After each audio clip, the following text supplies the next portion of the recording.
Uh, okay. I want to show you guys something. I don't know if you can see from here. Um, there is someone up there in the building that's wearing headphones. Uh, this person is texting. Now, you guys are probably thinking, uh, I don't know if you can see. My camera's not doesn't have the best quality, so I apologize in advance. But this person right here, that's sitting up there at the top,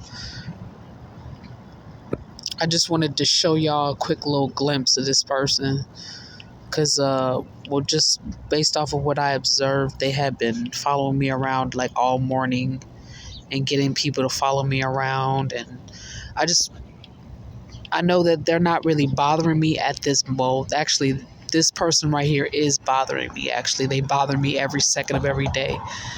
But I just wanted to show you, maybe in case some of y'all may know who this person is. I apologize in advance if you can't tell who this person is.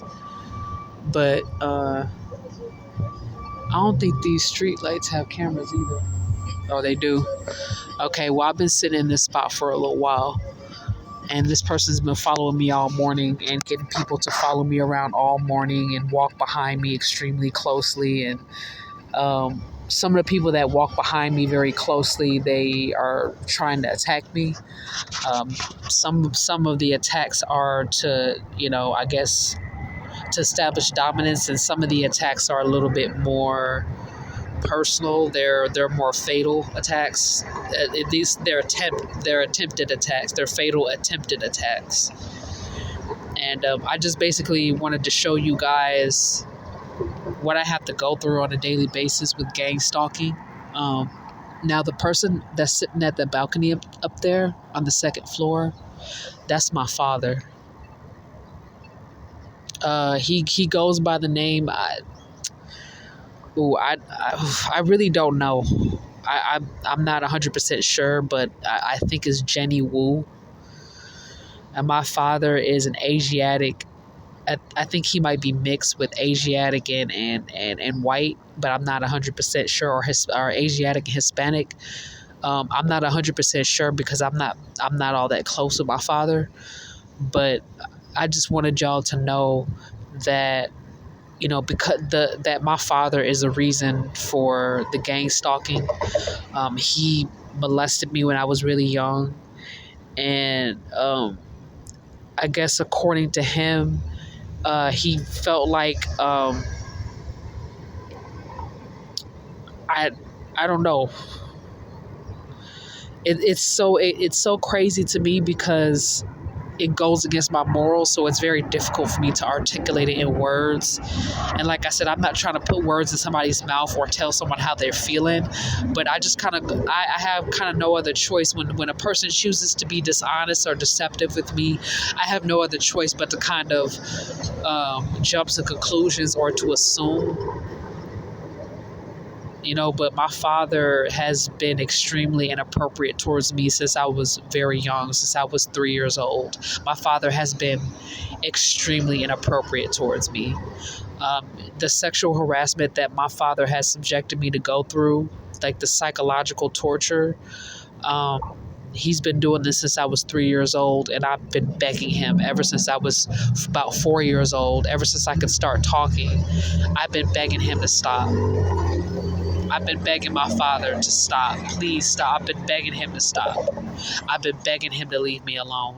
I've been begging for him to stop, molesting me, to stop assaulting me, to stop getting other people involved.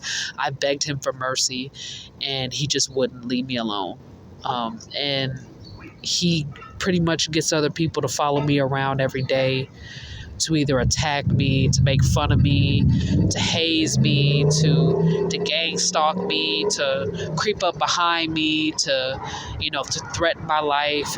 There's been times where, like I said, I'll walk down the street and people will be following me every day because of him, because he'll be on his phone every second of every day. Let me zoom in, because I'm telling you, like he's on his phone texting people, and I could see, like, just based off of like the social cues, I could see that they're responding to his command. Now I don't know. Yeah, with my father, I just zoomed in because I wanted y'all to see how often, this person texts and assigns other people to harass me. I don't know if you can see. This white guy's been sitting in front of me for I've been sitting here for a few hours. He's been doing the same. And I just want to show y'all just like the subtleties of the gang stalking. It's very, some of it is subtle, some of it's not so subtle. A lot of the times where the moments are not so subtle, I'm not able to get them on camera because I feel like my gang stalkers have always been very strategic, because the leader of my gang stalking knows me personally. Like they've known me ever since I was a child. So they know how I move, how I speak, what I like, what I don't like, because they say like your true enemies are the people that are closest to you, not strangers. And that's true, because strangers don't have a motive. And even if, say, they screw you over, most of the time it's not personal. It's for opportunistic reasons, whereas when it's family, it's personal. So I can't speak for why my father does the things that he does. The only thing that I can say is that my father has had a very difficult time respecting my boundaries and respecting my privacy. And my father has gotten a lot of people involved in gang stalking me. And like I said, when I was younger, when I was a kid, and my father used to abuse me, whether it was sexual assault, whether it was physical assault, he used to torture me when I was a child and laugh sadistically. And I used to beg him to please stop, like, because it was so much. And I learned at a very young age that you're never supposed to disrespect your parents. You know what I mean? And those were values and virtues that I held dearly. You know what I mean? And like, I tried my very best to be respectful of my father and his commands, his authority in the house, his leadership in the house, his position. I did everything that I could to respect my father's boundaries and my father's rules and stuff like that, because that's how I was raised to behave. But my father has been extremely unrealistic in his parenting. My father, he was a bad father. He was a deadbeat dad. And the thing about my father is that he knows that I'm transgender, and he knows that I didn't make that choice to be transgender. You know what I mean? It was forced onto me without my consent. So whatever surgical procedures that were done on my body, they were done when I was a minor. And it was done under parental consent. It was so my mother and my father did not come to me and say, hey, is it okay if I sign these? Excuse me. Is it okay as your parent that I sign these surgical, or sign this surgical consent form saying that the doctors can operate on your body because of because of the fact that you're in critical condition? None of my parents ever told me what was going on. None of them asked me what I wanted. And so my parents took advantage of the fact that I was under the age of consent. And instead of them coming and asking me, hey, is it okay if the doctor comes and operates and gives you a sex change? Like, my parents never asked me if that was okay. And I understand that in some situations, a parent is supposed to make certain decisions for you. But when it comes to a sex change, isn't that kind of strange for a parent not to ask? Like, I could understand if I was like, oh, I feel like I should be this or I should be that, but no, that was never the case. My parents forced me to transition to a woman without my consent. And a lot of the hazing and the bullying that I faced was due to transphobia, was due to misogyny, was due to sexual harassment. And so my father um, had made a lot of advances towards me growing up, and it was inappropriate because he's twice my age. It's inappropriate, you know. It was inappropriate, and I had reminded him many times that him making those types of advances towards me was inappropriate. I had made that clear that I wasn't comfortable. I asked him to stop. And there was times where I would, distance myself. Like I said, I was a child in this situation. I was living under his roof. I was living in his house. He was the one paying the bills. So it was only so much that I could do in that situation and still be respectful. Like, you know what I mean? Like, I had to maintain being respectful because I was living under his roof, because he was stronger than me. You know what I mean? And I had to respect my elders. That's my morals. So I did ask him politely and with respect, because I know how I can be at times, but I asked him, can you please stop, like, with the physical contact, can you please stop with the, with the inappropriate, innuendos, can you please stop? Like, I was very assertive in my wishes and my wants, enough to where there was definitely no confusion that it was intentional sexual harassment. You know what I mean? Like, because you know how, like, you get somebody who may think that you're attractive, and they say, hi gorgeous or beautiful, or hi handsome, can I have your number? And if a person's not interested, they'll see it as harassment, even though a person's just trying to see, like, hey, I like you, and they may not be interested. But this is one of those situations where I kind of had made it clear that his sexual advances towards me made me uncomfortable, and he, like, intentionally went out of his way to undermine me by getting other people involved in the harassment to make the same inappropriate comments, to make it seem like I was just being a drama queen or something like that. And it was clear that he was being sadistic about it. And I guess maybe when I turned down his sexual advances, maybe the rejection was a sore spot, or maybe it caused a narcissistic injury. And so, whenever he got that narcissistic injury, maybe him getting all those people to gang up on me was like his way of revenge or something. I'm not entirely sure, because that's what it feels like. It feels like, the times where I kind of told him no, the times where I rejected his advances, he made me pay for it. He made me suffer, and it just, from my perspective, it felt like he was having a tough time accepting that I didn't want to have a relationship, a romantic or a sexual relationship with my father. I think he might have had a difficult time taking no for an answer. Therefore, it may have provoked him or triggered him emotionally to attack me.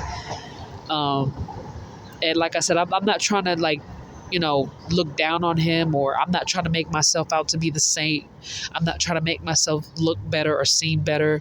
It's just I'm having difficulties with his behavior because he's been disrespecting my boundaries my entire life. I'm 29 years old right now, and he's been behaving like this since I was, so it's as far back as I can remember, and that's about 3 or 4 years old. I don't have very many memories from when I was 3 years old, because I had suffered some blunt force trauma around that age. So the memories are kind of foggy, but as far back as about late 3 years old, early 4 years old, I can remember him being very inappropriate towards me. And like I said, as far back as when I started talking, I did ask him with respect and humility to stop. I asked him nicely to stop. And I guess he didn't really say with his words that he was going to stop, but he showed me with his actions that he was not willing to leave me alone, even though I asked him nicely. And I don't know what people know of his behavior or his character, I don't know. I don't want to just falsely accuse anyone. I want to give people the benefit of the doubt until they show me otherwise. Because there are some people that don't know that my father is this abusive. There's still some people out there that don't fully know what my father has done to me in order to establish dominance or to enslave me. And some people know what he's done, and they are either an accomplice or they are complicit in his behavior. And they have, in some ways, gone out of their way to disrespect me to show me that they are complicit or an accomplice in his behavior. Whether they are benefiting from it financially or maybe he's blackmailed some of them to be quiet and they're not really an issue. It's just he's just abusing his power. He's taking advantage of people's vulnerabilities and weaknesses. For those people that are kind of being sucked into it by force, they're not really being dragged into it. They're not choosing to be dragged into it. They're being forced into it. I just want to make it clear that they're not the problem.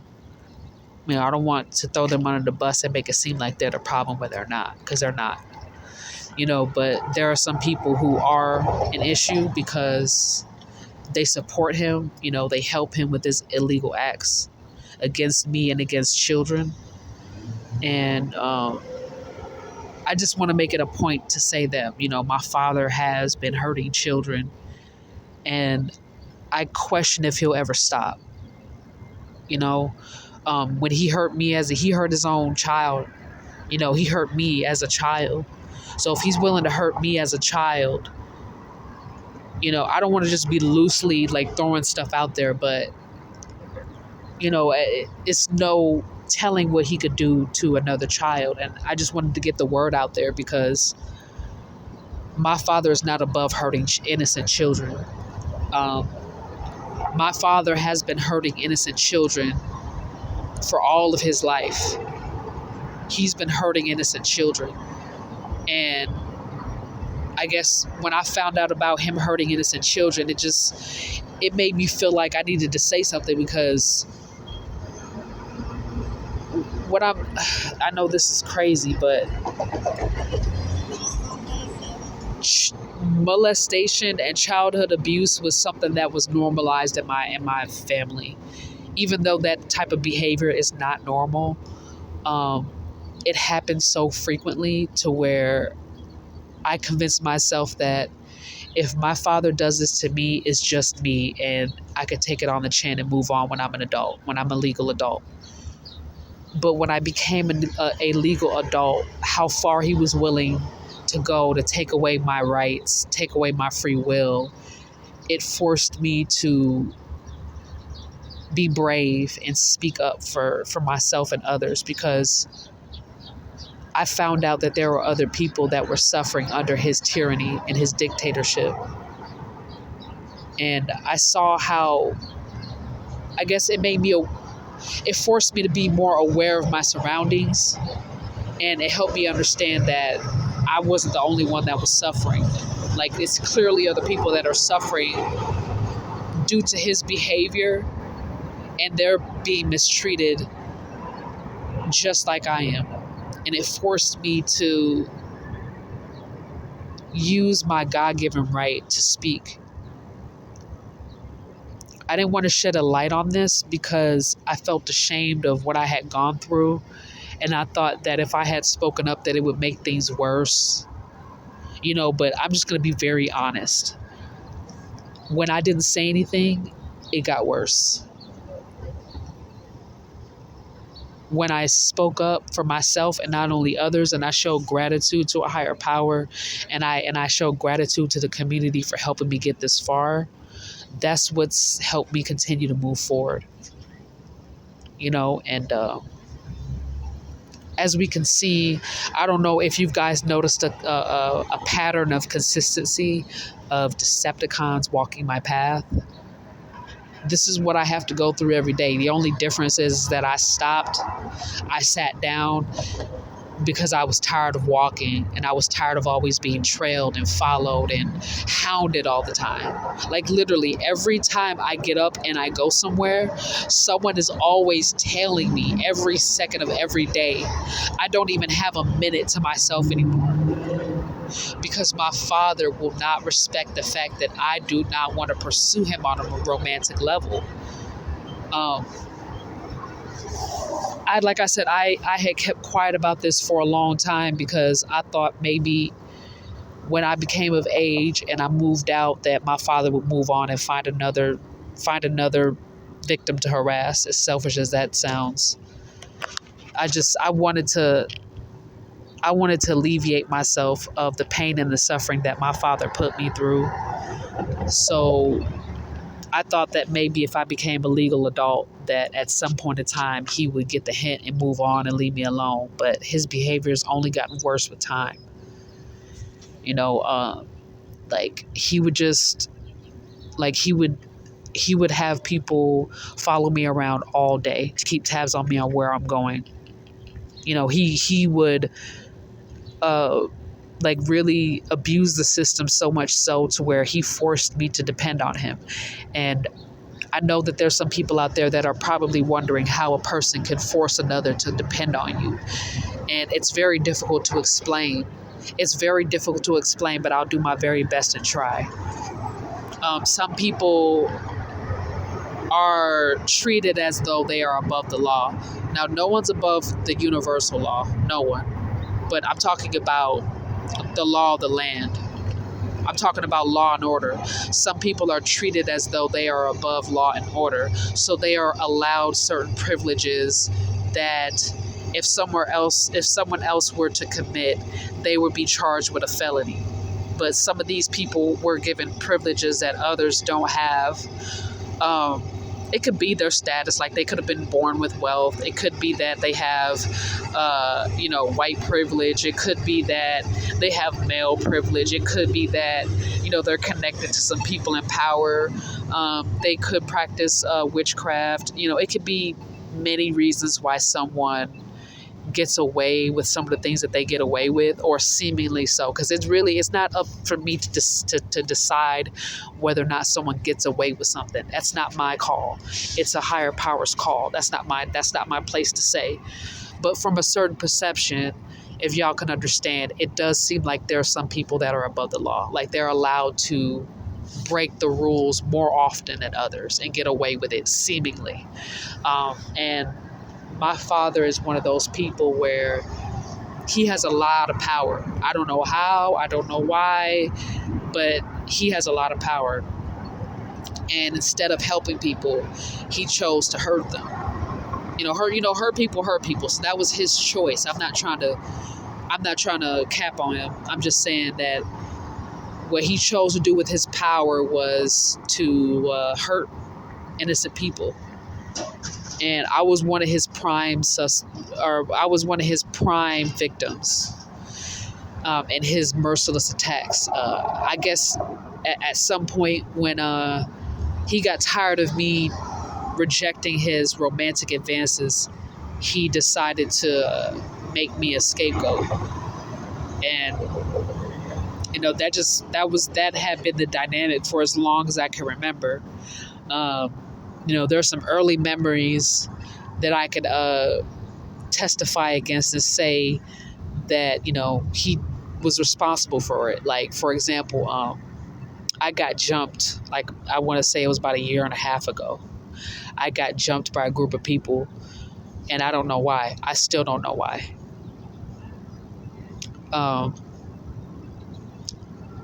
Literally, I was minding my own business. They came up to me. They jumped. They didn't rob me. They did. So that let me know it was personal. They didn't rob me. They didn't steal anything from me. They just jumped me. They just beat me up and left me there, beaten up. And then I can go back as early as 12 years old when I went to school and I tried to participate in extracurricular activities such as band and art. And because I was racially profiled, I was not allowed in these programs, even though I was qualified. Even though I met the requirements, I was not allowed in these programs because of the color of my skin. And my father personally had something to do with that because he had the power to call shots. Excuse me.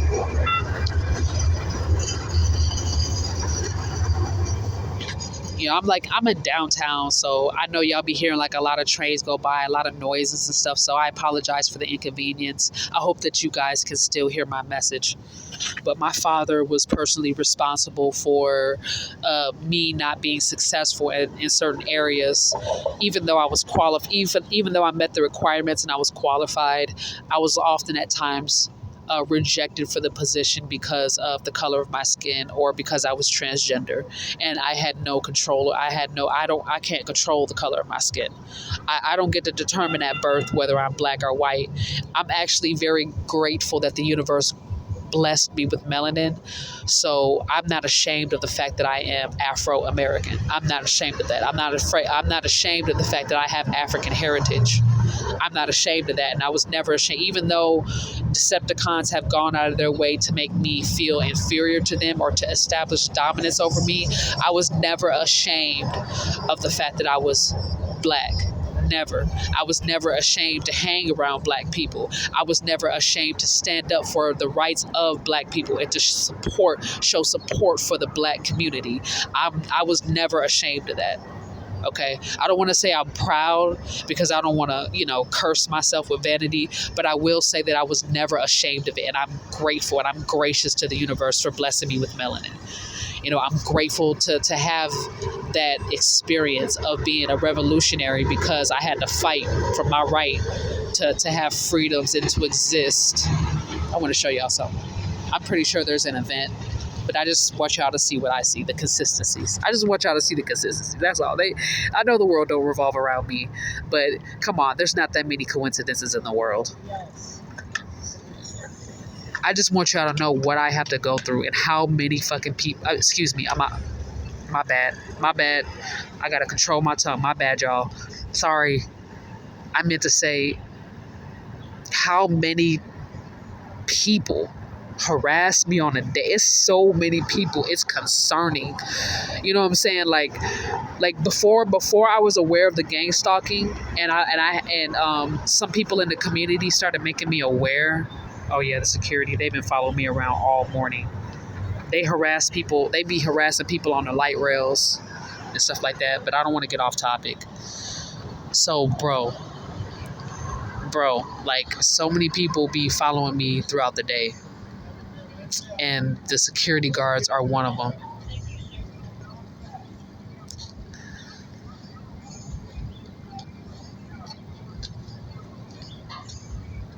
Wait. Okay. So I just want y'all to see the two security guards that are crossing the street right now. Oh man, I really didn't want to go there. Desmond, Mark from RDC World. They harassed me on the rail. Now Desmond is not the problem. Let me make this clear. Desmond is not the problem. I just wanted to make a side note because this is not just about my father. This is about the gang stalking as a whole. But I just want to make clear that Desmond is not the problem. I repeat, Desmond is not the problem. It's Mark. He's the problem. I mean, I didn't want to say it, but at the same time, I feel like some of the members of the RDC world, their back is against the wall because Mark has a lot of power. Mark is my father. Okay, so the thing is with Mark, he has a lot of power. Whether you want to call it spiritual, magic, whatever you want to call it. Like, I don't know who, like, I don't know what language to speak to y'all in. I'm just trying to be as honest as possible. But this person goes by many names. They wear many faces, so on and so forth. RDC World. I just wanted y'all to see the harassment and the stalking. Now, RDC World is originally from Texas. And if I'm not mistaken, Dallas, Texas. How do they end up all the way out here in Phoenix, in downtown Phoenix, Arizona? I just want y'all to see some consistencies. You may not be able to put two and two together because it may not be enough proof or evidence, but I do want y'all to see consistencies.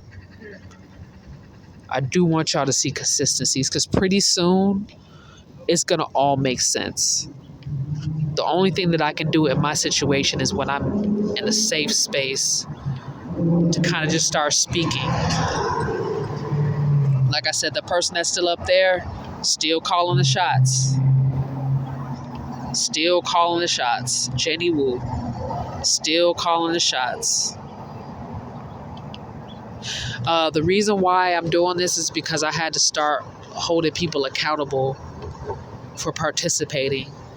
You know, some of them had the opportunity to walk away and they chose not to.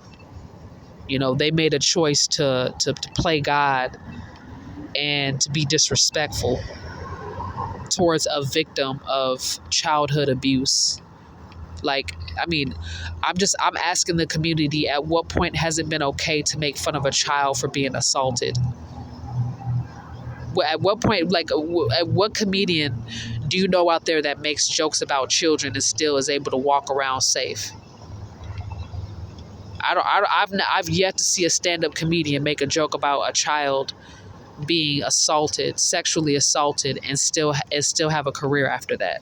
Because it's a lot of people that don't play. It's some people, you know, pedophiles, when they're in a room together, child predators, when they're in a room together, they can all joke about the same things. But when you bring them out in the public eye, and you expose some of the things that they say in private publicly, it's unacceptable, right? Like, we don't, you know, we can be dealing with a lot of people that don't like each other, but when it comes to the safety and the lives of children, I think for a lot of people that's crossing the line. It's a lot of people that are not good. They're very bad people, but they are above hurting children. And then there's some people who portray the image that they are good and that they are great, but they are more than willing to touch their children, touch other people's children, and brag about it. And it's time to bring some of these abusers to light. Some of them are, I feel like the way they behave, they're ready to be exposed. Because a lot of these people that I've been dealing with, they've been making fun of children being molested. And I never have been in a place in my life to where I've observed people being comfortable enough to make fun of child abuse. Like, I've never seen that before in my life. Like, most of the time, you know, when I've witnessed or when I've witnessed a pedophile or a child predator at works, they usually keep that stuff, you know, quiet. They keep it behind closed doors. They keep it a secret. But to be public about it lets me know that some of them are treated as though they are above the law. If you can harm children and brag about it publicly, I mean, that last time I checked, that's a confession. Like, you don't need an alibi. You don't need a witness for that. If somebody just confessed and said all that stuff out loud, like, they should be held accountable. You know, like, a lot of these police officers out here are arresting people for, you know, selling drugs. But that's a lot of pedophiles out here that are bragging about what they've done to children publicly. And police are around. And none of them are getting arrested. Like, I just think that's strange. You know, a lot of people preach about, I've been noticing the people that have been gang stalking me, a lot of them preach about the code of silence and not snitching, but a lot of them snitched on me. And for what? Like, a lot of them tried to frame me for crimes that I didn't commit. So that's number one. That's falsified snitching. The second one was when I was smoking weed, and a lot of them told on me and snitched on me and called the cops on me for smoking weed. I'm like, what? So you're going to be out here preaching, talk about no snitching and it's the street code. But a lot of them were snitching on me for far less, for just smoking weed, for a broken taillight that they caused. Like, these are minor offenses. These are victimless crimes that I'm being thrown in jail for. You know what I'm saying? I'm trying to be on my best behavior, but Poverty is poverty. You know what I mean? A broken taillight could be let off with a warning. You know what I mean? Especially if I have someone that caused that. I didn't even cause that. I'm going to jail for a broken taillight. I'm going to jail for expired registration. I'm going to jail because, I had just recently got my car and I forgot to put the license plate on the back of the dashboard of the car. You know what I mean? So I'm going to jail for stuff like that. And some of them are bragging about harming children. And the moment that somebody speaks up about it, they're treated as a snitch. Like, I don't have a problem with the street code, but the gang stalkers have really made vigilantes look like they're terrorists, or make it look like that they're, untrustworthy, or, that they're treacherous, and that's not the case. Most of these people out here that would snitch on you for something as petty as sleeping outside or a broken taillight or a flat tire, just like petty stuff that I've been arrested for. Like, these are petty. This is petty stuff. They was behind closed doors molesting children, and then when they get found out about it, or when someone exposes them, then they start acting like the no snitching policy all of a sudden applies when they didn't use that code. They expect you to hold true to that code. And a lot of them were willing to throw me and other people under the bus for victimless crimes that were crimes of poverty.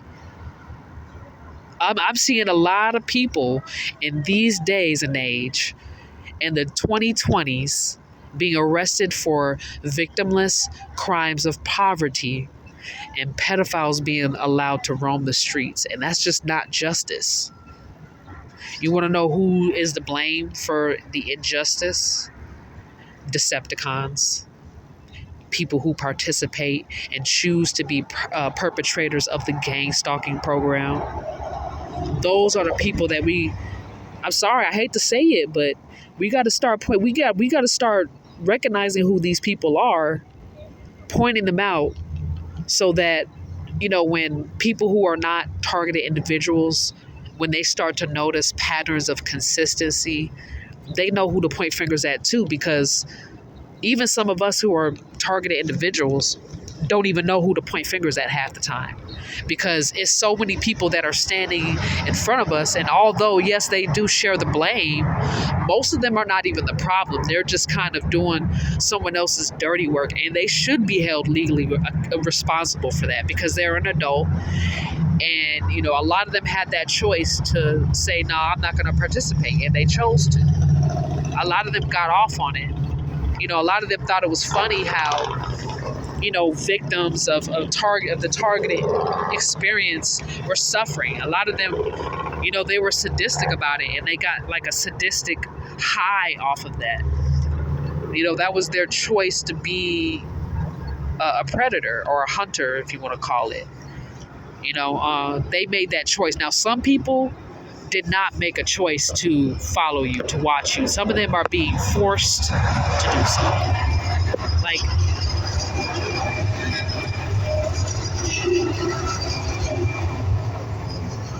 I don't know how to explain it, but for those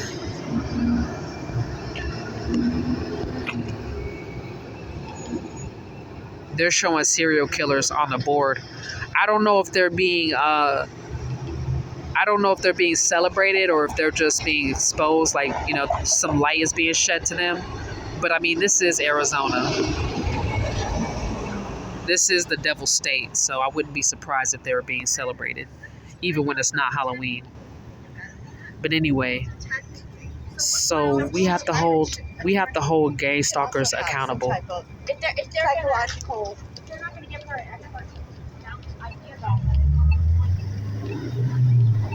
Like I said, I just want you guys to see consistencies. I know it just seems like a bunch of white people are walking down the street, but it feels like Get Out, but I'm actually being held hostage, so I can't get out. But I just want to make this quote from the movie Get Out, where the dude in a movie says, is it just me, or, when you're surrounded by a bunch of white people, does that make you uncomfortable? Is it just me, or do you get uncomfortable? I just wanted to make that quote. I think I really just messed that whole quote up. But he said, is it just me, or when you're surrounded by a bunch of white people, you get nervous or you get uncomfortable? I want to ask some of y'all the same question.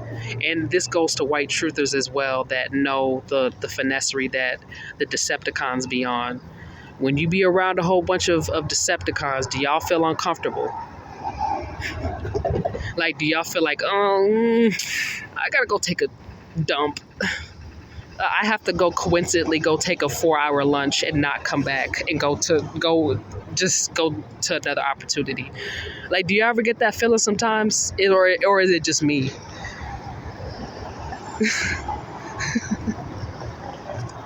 I'm just curious to know.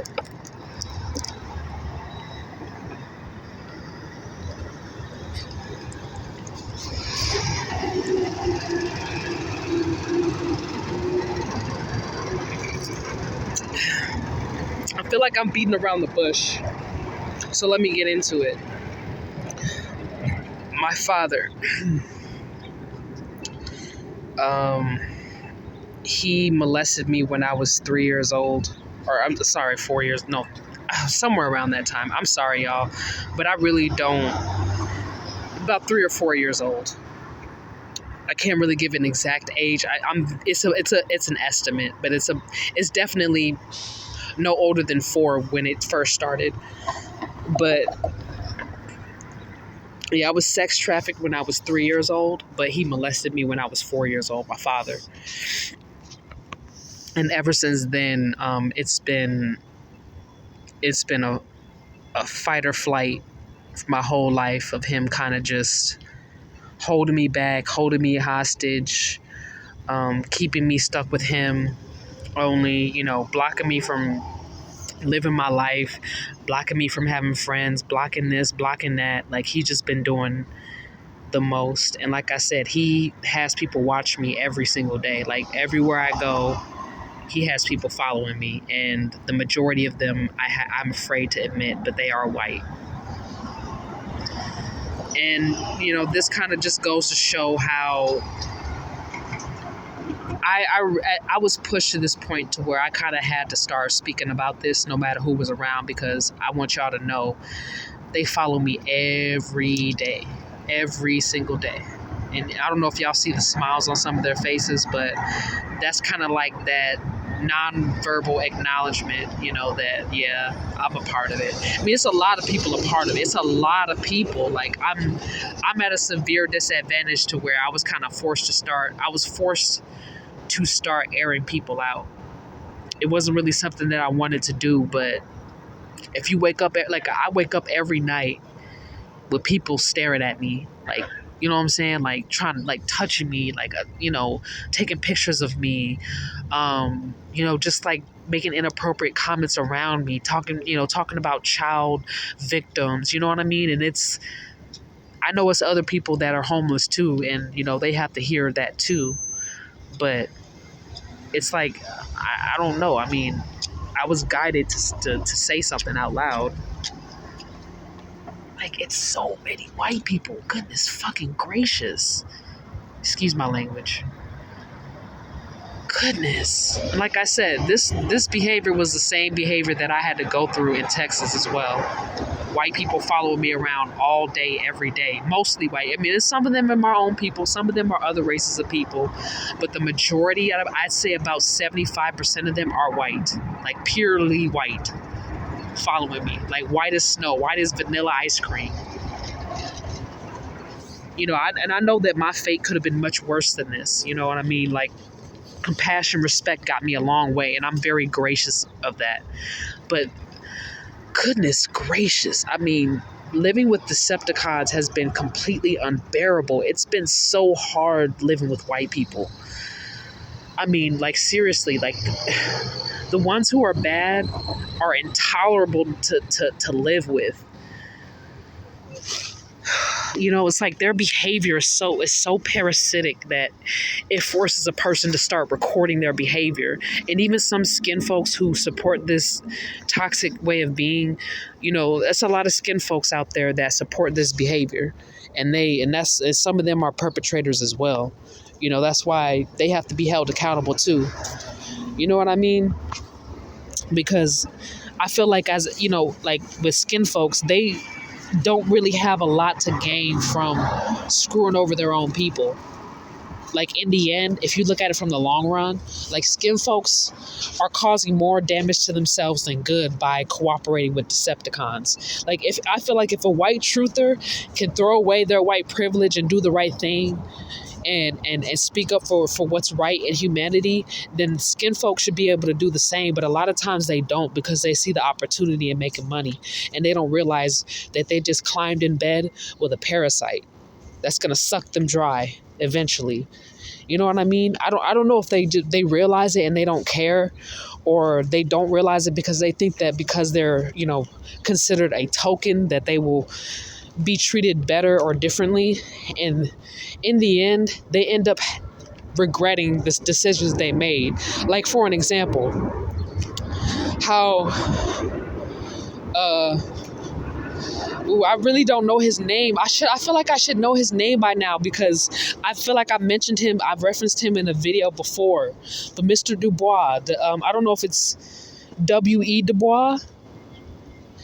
I don't know if that's his name. I apologize if I got his name wrong. But how he was trolling Marcus Garvey all those years. And then towards the end of his life, how he expressed regrets. How Malcolm X had been trolling Martin Luther King all his life. And then towards the end, was trying to make a truce when he released his last book. I mean, and I'm not trying to assassinate anyone's character or anything. It's just an example of how some of our own people are either sent to attack us, or they make a choice out of their own free will to attack us when they don't have anything to gain. It's just all ego.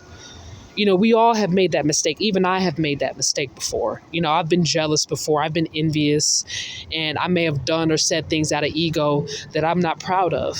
I'm not above being criticized either. I'm just saying that it's a lot of skin folks that participate in the Gangstalking program, and they are indigenous. They are natives. Whether they are black or just a person of color, they are indigenous to this planet as well, or indigenous to some of the lands that they've been living on all their lives. And some of them have turned their back on their own people, or turned their back on their own spiritual beliefs to get in bed with the Decepticons. And then some of them end up expressing later on in life their regrets, because they've noticed how all their people being slaughtered, all the people that they loved, that they had grown up with, being slaughtered or suffering, or how they got in bed with the devil, and how they realized how awful that these Decepticons are, and what they're capable of, the horrible things that they are capable of. The reason why I'm speaking about this publicly and openly is because I don't have anything to lose by speaking up. I did what I needed to do. I had nothing to gain by staying quiet. It was too dangerous for me. Do you understand? So the only thing that I could do was step up, man up, take some responsibility, and speak up, because I was given, the free will to do so. It's many other people that don't even have a phone, that don't even get to go outside and get sunlight. You know what I mean? There's some people that have been treated far worse than me, and I feel like it's my responsibility to speak up and show support for the community, because there needs to be a light shed on gang stalking, and there needs to be a light shed on the Decepticons' behavior and how parasitic they are. How badly they treat people, how it's unfair that in some cases white truthers, and I'm talking about good white people, have to suffer because of them. How they're willing to throw their own children under the bus if they refuse to be a part of the Klan. They're willing to, the torture methods that they're willing to use on their own children.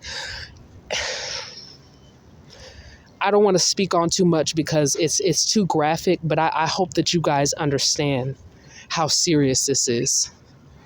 You know, I know that some of you guys' moral principles align with mine, so your intuition may have guided you towards me, towards my channel. And if that is the case, and you guys, you know, from afar probably see me as some crazy wacko, I apologize in advance because that's not the case. It's just, if you put a healthy person in a toxic environment long enough, that healthy person is going to be scapegoated and seen as the crazy person, because healthy people do not function well in toxic environments, especially when they're being forced to be there. Now, it's one thing if, you know, say if by fate or by a miracle or by higher power that you know, some healthy people are sent to a toxic environment to help, to show support. That's one thing. But if you hold healthy people against their will and you force them in a toxic environment where they always are getting singled out, they are always being scapegoated, they are always being disrespected, they are always being targeted, they are always being attacked, they are always being assaulted, whether physically or sexually, and nothing is being done. You know, the people who have power are refusing to help a healthy victim get justice. You know, this is often at times what happens. And all I'm saying is, I'm not trying to make it seem like it's just a black and white situation, like it's all good, all bad. You know, I'm just trying to shed a light to how a person being scapegoated in a toxic environment can go too far. You know, and I know that it's really not anyone's responsibility to be the knight in shining armor, and that's not what I'm asking. I'm asking that the community, if you guys have the platform or the power to shed light on the gang stalking and how there's a consistent pattern of certain people's behavior, and where it is extremely apparent that an individual is being bullied and gang stalked, because bully culture is getting so much worse. And in America, in the United States, it's getting worse. I know that in other countries, you know, they have methods and they're handling it and they're doing something about it. And that's, I feel like the United States could take notes.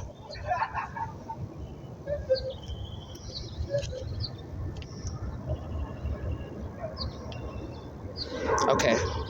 The person that just laughed looks like a white couple. I just want to show y'all how inappropriate their behavior is. Because after I said that, he was just laughing like that was just funny. Because even if he disagreed with me, like that was disrespectful and that was inappropriate. What I want y'all to see is if they're white, that would just prove my point again. How, you know, I just feel like Decepticons kind of go out of their way to disrespect people, undermine them, make them feel stupid when they intentionally sabotage all of our education. And then they went in the house now. But see, I don't know if y'all saw who I was talking about, but that just proves my point. But, you know, what I was saying is that Decepticons, they go out of their way to sabotage people's education, and then they laugh when somebody gets something wrong. Now, I don't mind someone being like, well, actually, you're wrong. It's actually way better here. Okay, well, that's cool, but why do you have to be vain? And you know what I'm saying? Like, why do you have to be so damn vain? Why do you have to be so condescending? Like, that was, you know what I'm saying? Like, just... It's like in a classroom how, like, you know, a teacher asks a question and then the student gets it like way off and then everybody laughs. It's like when we're kids, that's funny. But when we're adults, like that type of behavior, it's inappropriate. You notice how he was the only one laughing and no one else was laughing? Because that's stuff because I'm honestly putting a humble effort in trying to get information out. And I don't mind someone giving constructive criticism, but it's no need to be condescending when I'm talking about something serious. And you know, that's just the inappropriate contextual disrespect that Decepticons often show people to overcompensate. And it's just inappropriate, you know? I know that sometimes we can't always just tell them like your behavior is inappropriate because some of them are not well spiritually. So if you was to tell them something that they're probably on an unconscious level aware of, they will snap and cause serious harm. If they're willing to cause serious harm just for the color of your skin and you can't do nothing about it, imagine the harm that they would cause a person if you go up to them and you hold them accountable, you verbally, and tell them what they do and that it's inappropriate. Like some people, you know, they know that their behavior is inappropriate. They know that their behavior is unacceptable. You know, they know that they don't need to be acting like that. They know that it's illegal. They know that they can go to jail for that. They know. They're not stupid. You know, just because they sabotage our education, that doesn't mean they're stupid. You know, it just means that they're being unfair. You know? But anyway, like I was saying before, you know, I've had a hard time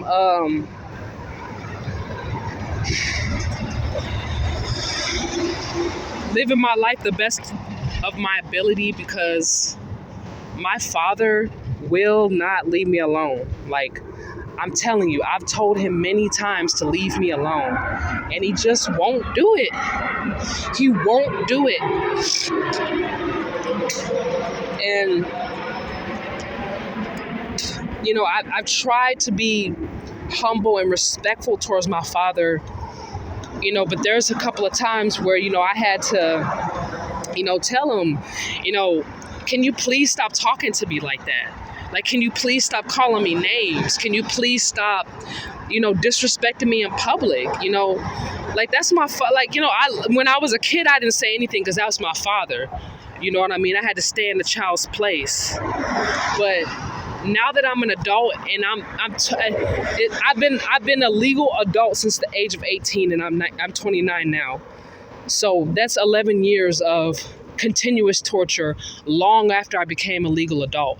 At some point in time, out of respect and humility, I did have to speak up and stand up to myself, stand up to him to defend myself in certain situations. Most situations I had to let it go, and that's exactly what I did. But there were times where he started putting his hands on me, you know, and I kind of had to ask him nicely to please stop.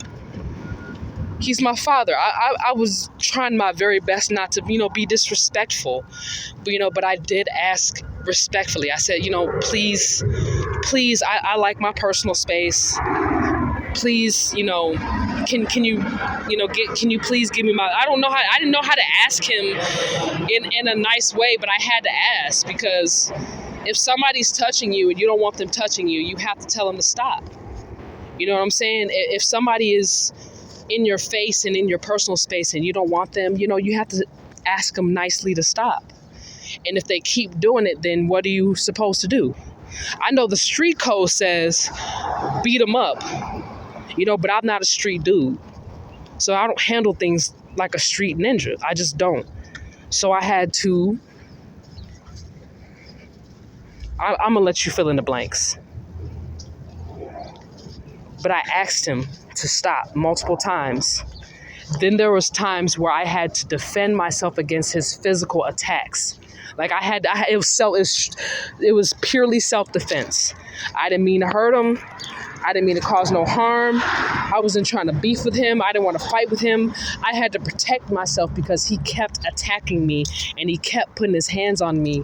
And I tried to be as respectful towards him about it as possible by saying, hey, please, can you please leave me alone? Can you please not touch me? Can you please give me my bubble space? So if I stretch my arms out all the way wide, can you give me that amount of space? Please, respectfully. And I said that every time out of respect and humility. Can you please? And I begged him because that was my father. I couldn't bring myself to talk to him like he was just somebody out on the streets or like he was my child. I had to talk to him like he was my father. You know what I mean? And I didn't mean no disrespect. But after a certain point of time when he kept attacking me, you know what I'm saying? I had no other choice but to defend myself because he was trying to kill me. he had been trying to kill me ever since I was a child. I guess maybe because he was. I assumed that it was because he was throwing me under the bus, because he didn't want people to know that he was inappropriate towards me. And I guess maybe he thought that I was going to say something, even though I never spoke on it. I never told anyone. I guess maybe that wasn't enough. Maybe he was still paranoid about it. So I can understand that aspect.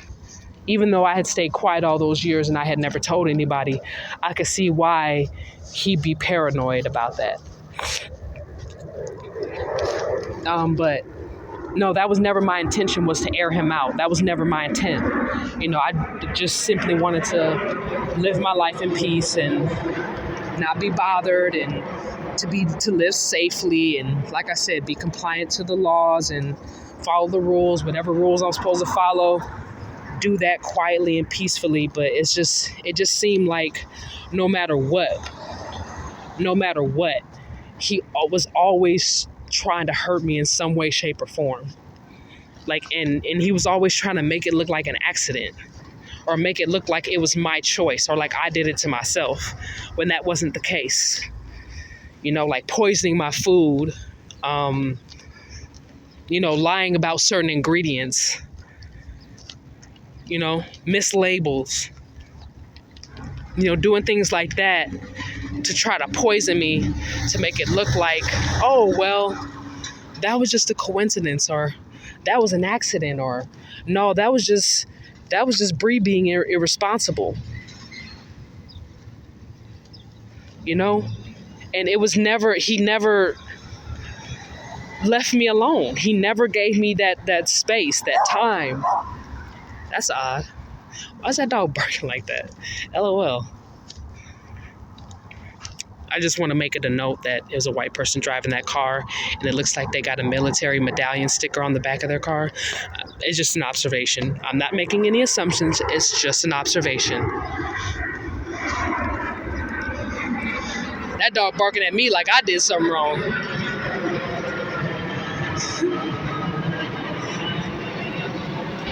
He's like, rah, rah, rah, rah. Like, dang. I didn't even do nothing. Anyway. I mean, like I said, the stalking, the bullying, the harassment,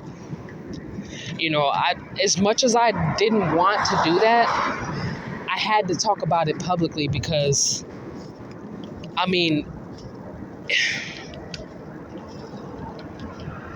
okay, so let me talk about how the Gangstalking program leads people to financial destitution. And this is how they overthrow people illegally, but under the radar. I felt like, that's something that I should go more into. Well, speaking from my own experience, because I can't tell someone else's story, I can only tell mine. But, speaking from experience, how I was brought to financial destitution was, there were, my relatives, they made a choice to steal money from me, and a lot of money. They made the personal choice to steal a lot of money from me, and they also made that choice to publicly humiliate me.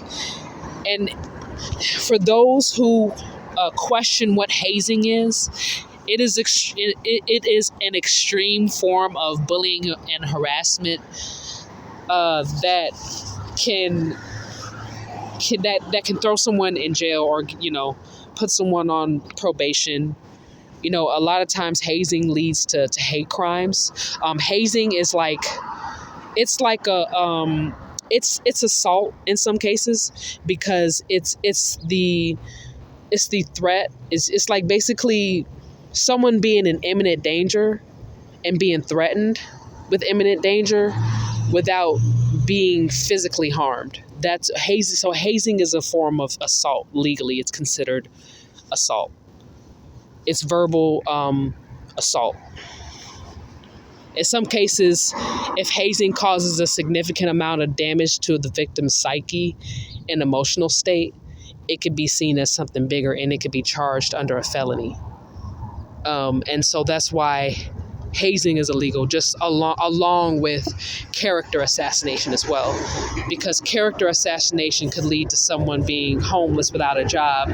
Because if you assassinate someone's character and it was wrongfully so, a person can, be denied or rejected of job opportunities and stuff like that. So this is why character assassination against an innocent victim could also be, it's a misdemeanor, but it could be brought to a felony depending on how bad the hazing was behind the character assassination. If you can prove that there was hazing involved in the character assassination, it could be brought to a felony. So this is why this type of abuse is unacceptable, and why it does get to a point where you do have to speak up and say something, even if you don't. No one's saying you have to go to the police. Like I wouldn't recommend it unless it's a child involved. But even then, there are certain resources that you could use instead of the police, because the police do not have our best interests at heart. And I know that some people mean well when they go to the police for certain crimes, because they're either trying to confess and redeem themselves, or they're trying to get safety. And I'm just here to let you know that the police are not interested in our safety. If they were concerned about that,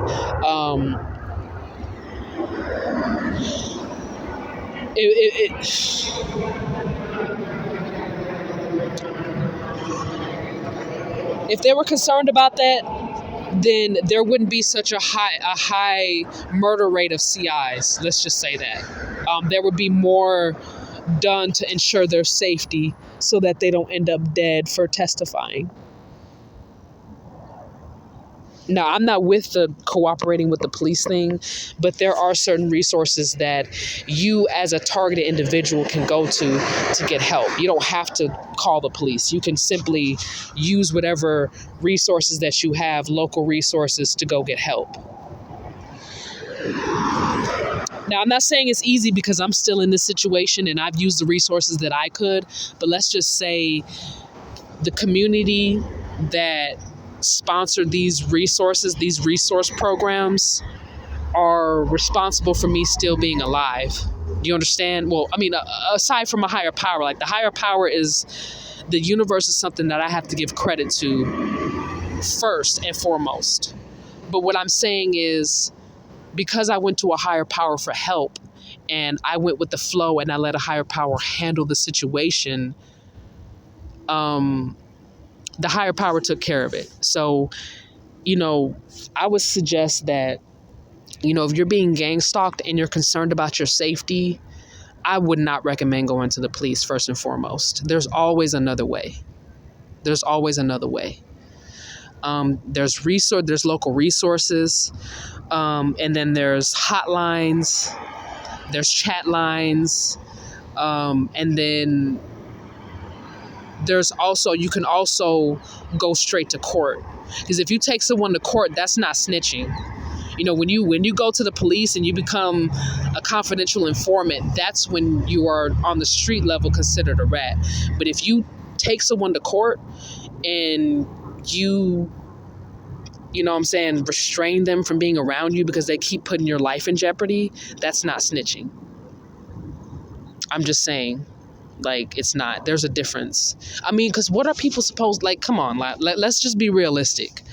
Like, if you're dealing with someone who's a psychopath, the people need to be more vigilant. They need to be, they need to be more prepared for what's to come when someone decides that your life is not valuable anymore and they're going to take you out. Like, this is something that targeted individuals need to be prepared for, because it is going to get to a point where the video recordings, testimonies, it's going to hold weight, but at the same time, you know what I mean? You're going to have to speak to someone. You're going to have to do more. I'm not saying that it's not enough. I'm just saying that, speaking from my own testimony, there's so many ways around getting justice with the support of the universe to where you don't have to go to the police for help. You understand? Because they're not here to help. They were never here to help. And I just feel like it's getting to the point where good cops are being forced to make a decision between staying a part of the police force or leaving and, being a part of the community and being a part of the revolution. Because the police force has never been for our best interest and has killed more people and harmed more children than anything. And the police force is responsible. What's Mesa Police doing over here in downtown Phoenix? Example. Not even in your jurisdiction, but this just proves to show when my life was in jeopardy and I was barely holding on to life, the police were never around. The ambulance was never around. When I was being poisoned, when I got pepper sprayed, never showed up. I could have died. They never showed up, but it just goes to show how these Decepticons, they don't value human life until it's too late. Until they're either on the chopping block or they lose someone that they care about to the same level of hatred that they display on other people. But as a targeted individual, my experience,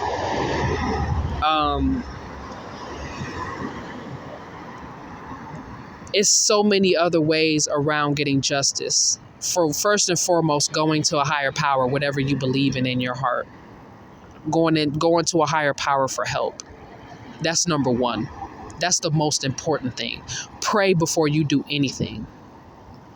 Because the universe has a very strong voice. And the universe will tell you exactly what you need to do. So that's number one. Number two, when you are guided to extend to the community for help, please do not let pride get in the way like I did. The reason why I had taken so long to go to the community for help was because of vanity. And that was the biggest mistake I ever made in my life. And that was really just simply because I was following the street code. I thought I was doing the right thing. We're taught, it's so ingrained deeply within our culture that, if you snitch, it's dishonorable. It's worse than death. And I mean, in some ways I can see why it's seen that way because, like I said, if you go into the slave catcher for help against your own people, I could see why it's seen that way. But like I said, it's so many other ways to go around that than going to the police. Asking for help is deeply recommended in a situation like this when your back is against the wall and you got a whole lot of people following you and harassing you every day, all day. Sometimes you have to reach out to people for help. Some people will help you. Some people, they won't because they're scared or they're paranoid or, I guess they switch sides last minute. But some people will help you. And when they do, be gracious.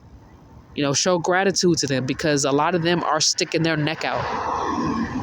If they decide to help a TI when they're not being targeted themselves, they are putting themselves at great risk of being targeted themselves. And that's a huge sacrifice. So that's something that I would strongly recommend. If you're new to this experience, if you're a TI and you're new to this or you're just waking up to, your experience, I would strongly recommend that when the universe guides you to go to someone for help,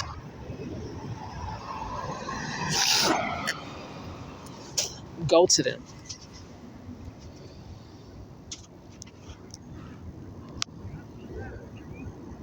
When the universe advises you to use certain resources, use them. And when the universe advises you to cut certain people off, cut them off. And when I say cut them off, I mean like go full throttle, like blocking them from social media, spamming, blocking their number, spamming, blocking any message, emails, anything, social media, anything, block. If they keep sending you messages and it's them, spam, Do whatever you got to do. Report, flag them, do what you got to do.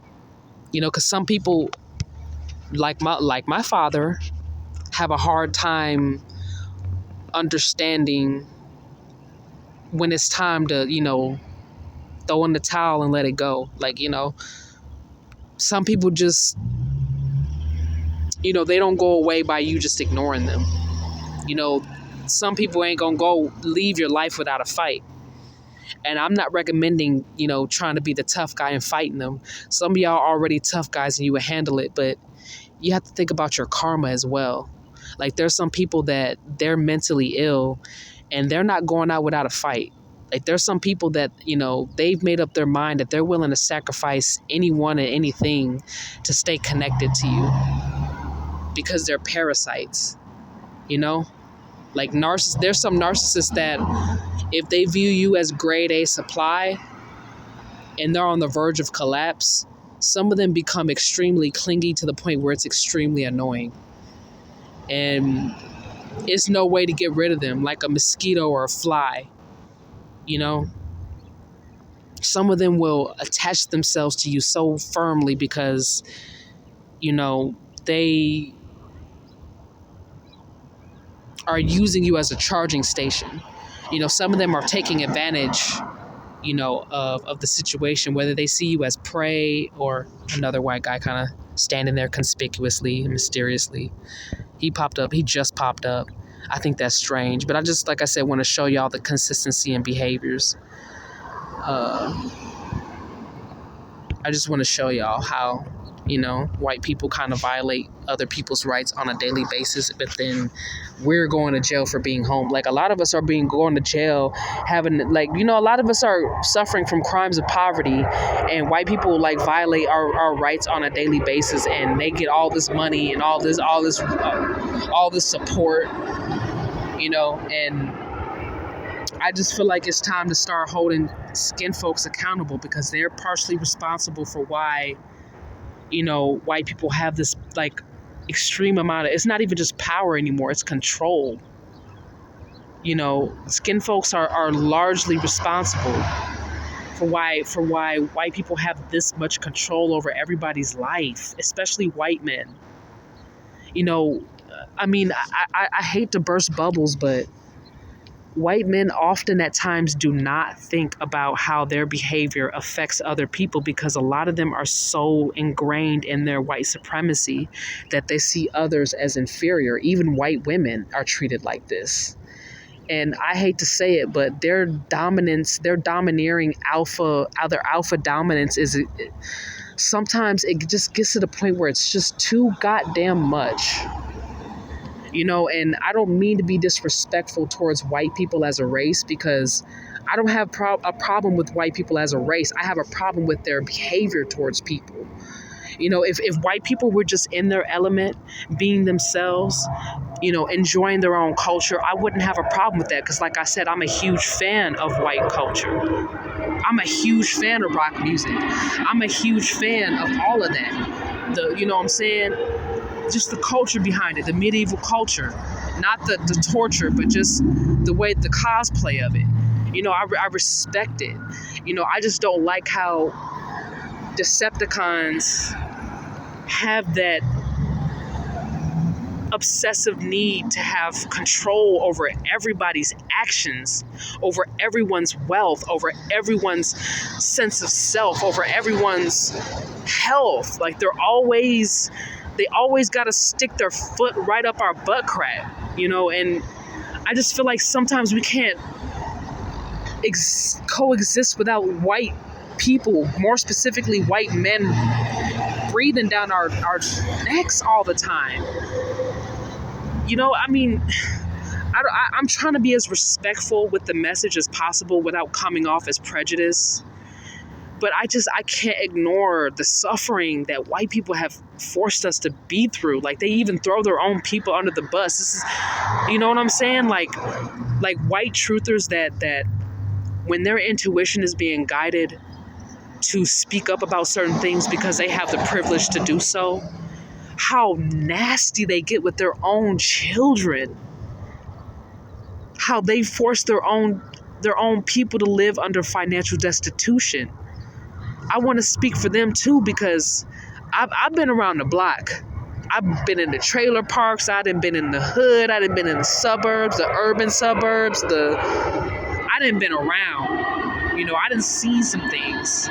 So I feel like I was blessed by the universe to see, different cultures, different experiences, different testimonies from different people.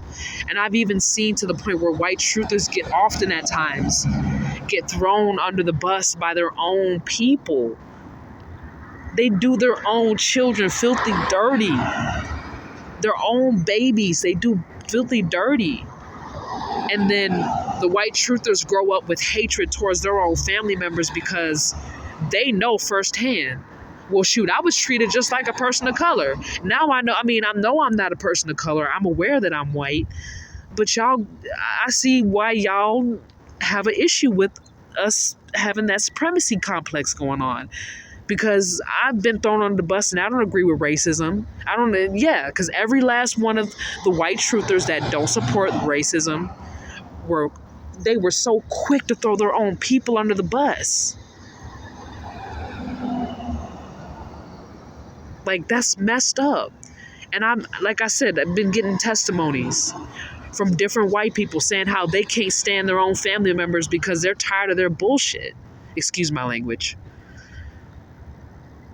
And I'm not a white truther, but I do have some white blood in me, and I do have some white family members, and I did have to experience their racism.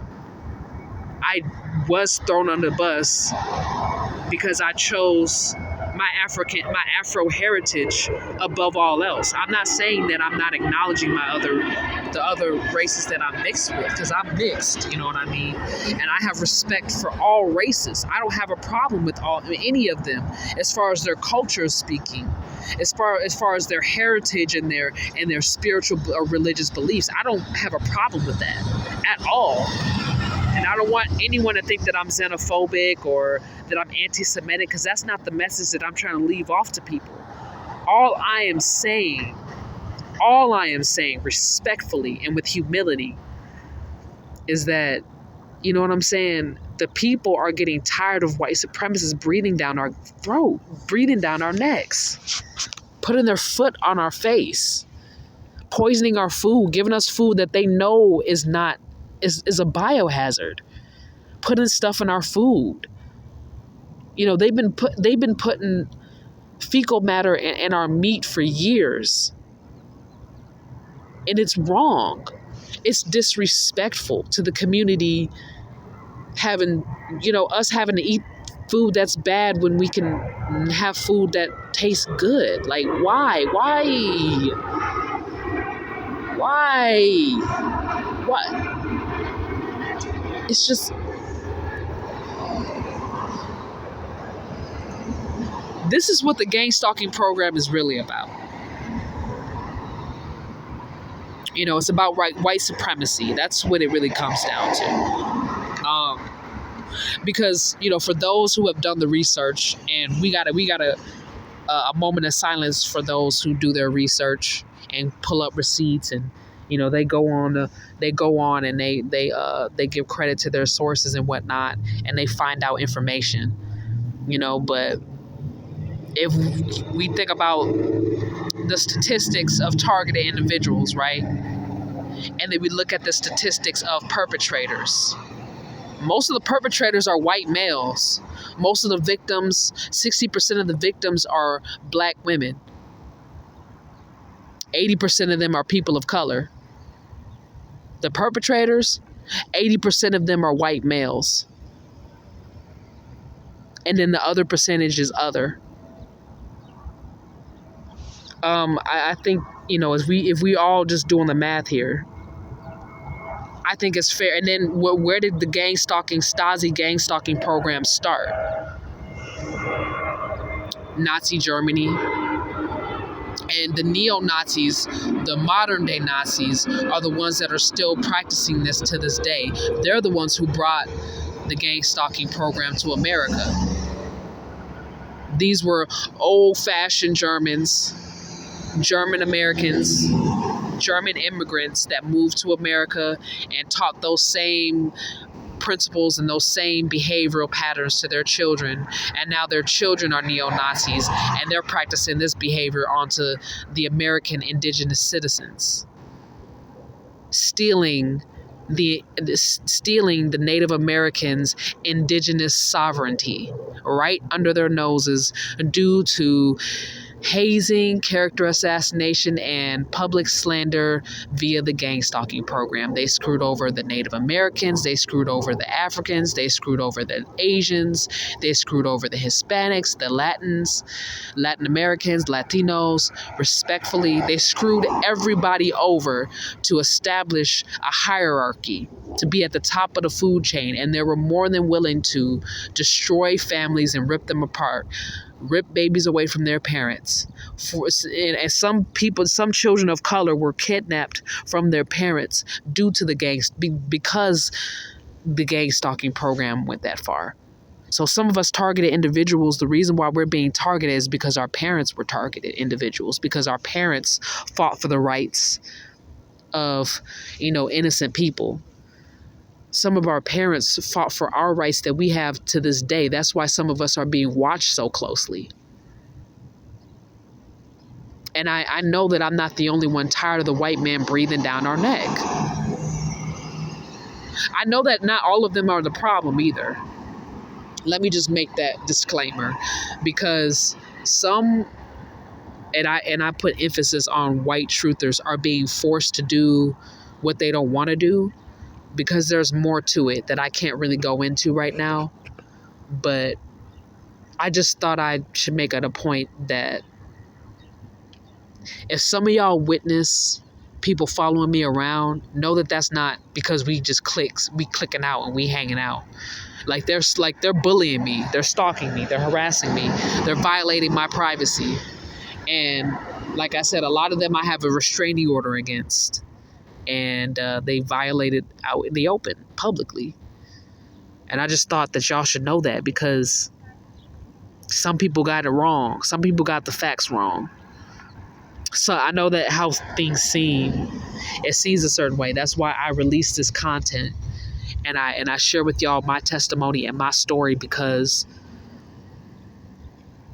I hope that I'm encouraging others who are being targeted or who are being bullied or character assassinated to speak up as well and share their story, because it's needed.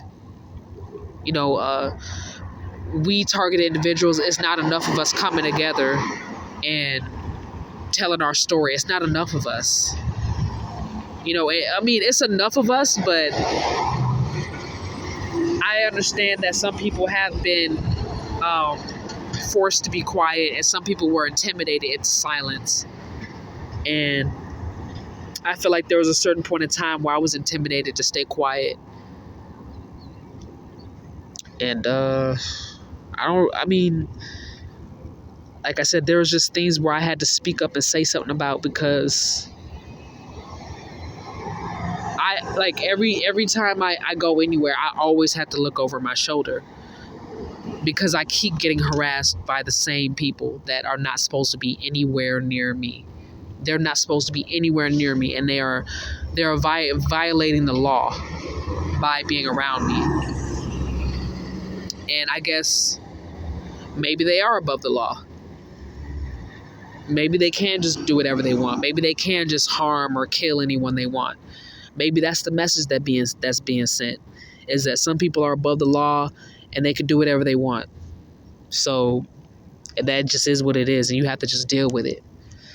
That's unfortunate, but that's why I speak up and I tell my story, because I don't agree with that. I don't feel like people should be treated like that. I understand that sometimes, like in the beginning, some things you have to go through to make you stronger, but it's just gotten to the point where this behavior is not helping anyone, and it's becoming detrimental to the planet as well.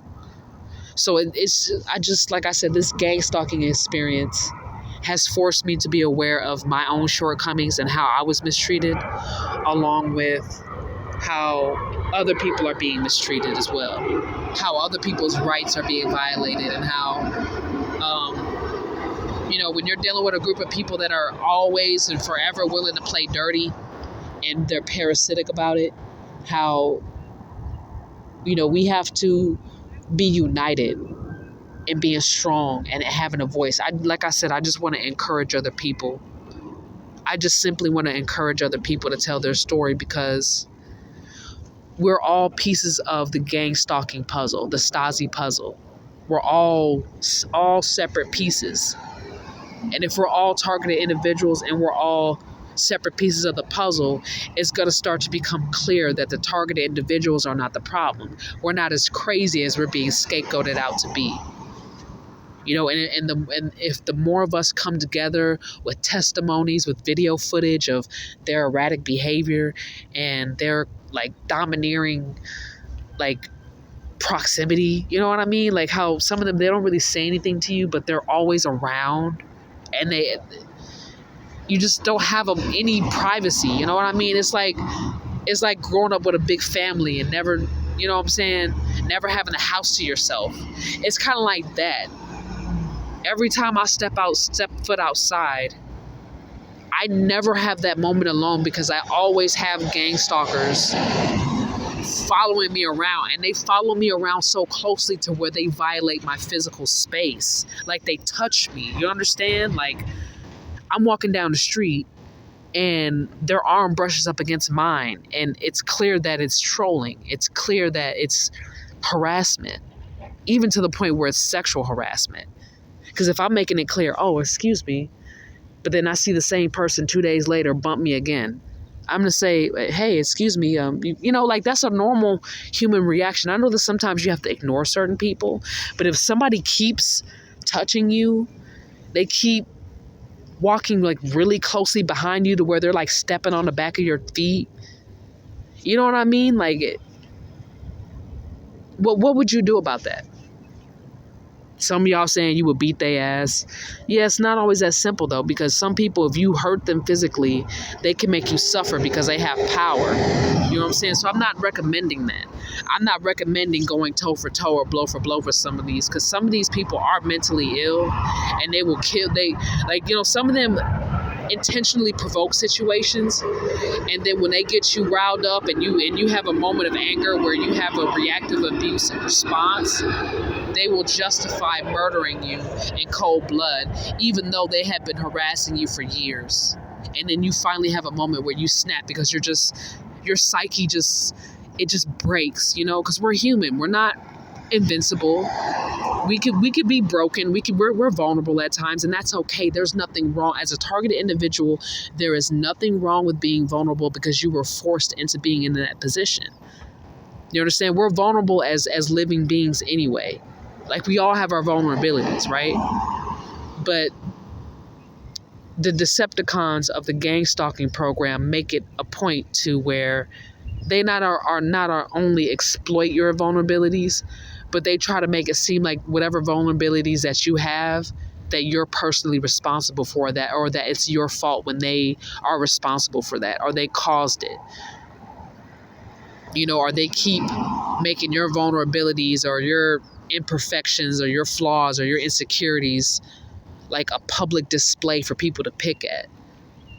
You know what I'm saying? They're not, for somebody to act like that, to behave like that, they're not well mentally. You know what I'm saying? There's something deep seated inside of them that's not right. You know what I mean?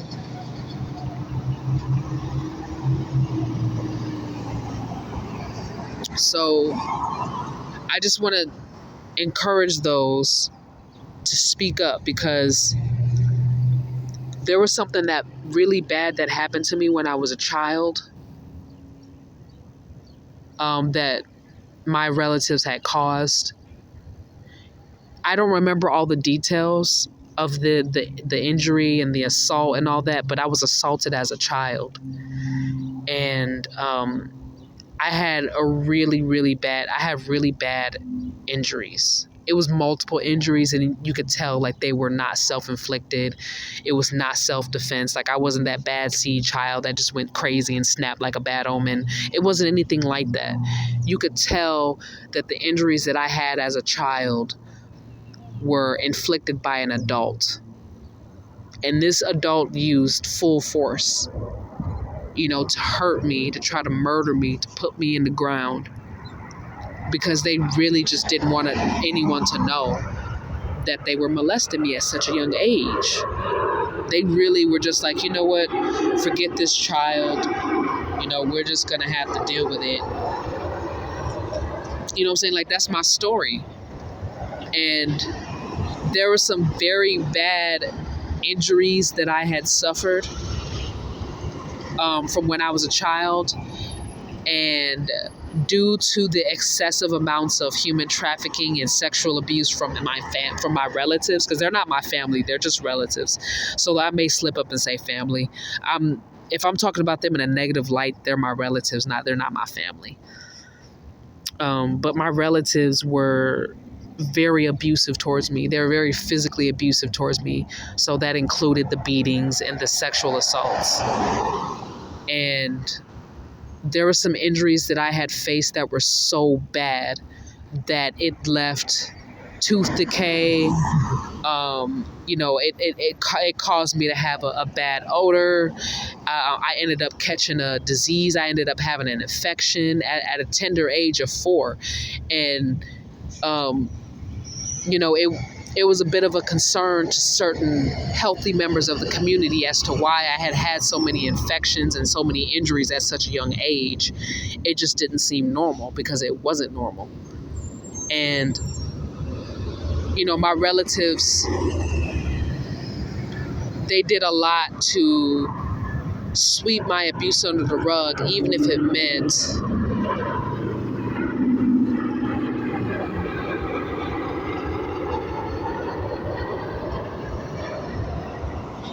it meant gathering a large group of people who had participated in the group's assault. Because the assaults that I faced,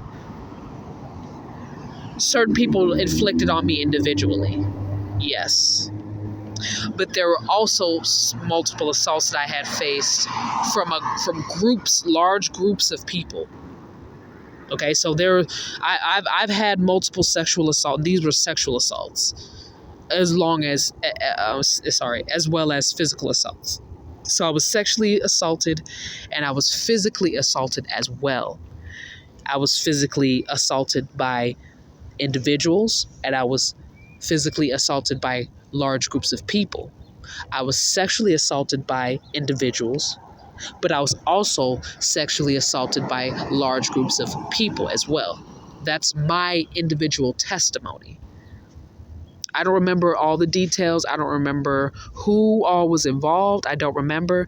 I don't remember what age. I wish I do. I'm trying to be as accurate as I possibly can, because this is I'm estimating like the age, the time. I'm only going based off of what I can remember. But I had a major sexual assault at the age of 4, and this was done by a group of people that didn't really take too kindly of me being an African American transgender girl. They didn't like that. I guess me being black was like a strike. And then me being artistic at such a young age was strike 2. And then I guess me being transgender was that 3rd strike. And so when I was 4 years old, I was attacked by a group of white men who it was a gang sexual assault. It was an occult sexual assault. It had I guess it was like a demonic ritual or something like that.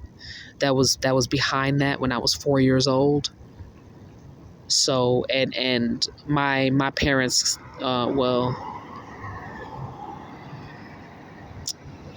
my father was the one who threw me under the bus and allowed these men to sexual assault me in every which way. I'm trying not to use the R word because I don't want to trigger anyone, but that's what happened. It was a sexual assault on every aspect. I was sodomized. I was penetrated vaginally, and I was forced. I was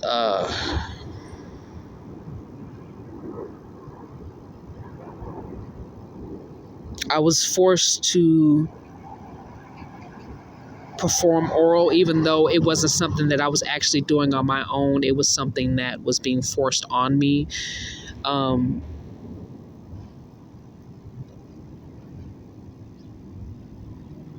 it was they forced their genitals down my throat. It really wasn't an oral performance, and they had started to post pictures of the sexual assault when I was 4 years old. They posted pictures online, and they started calling me a nigger girl, and um,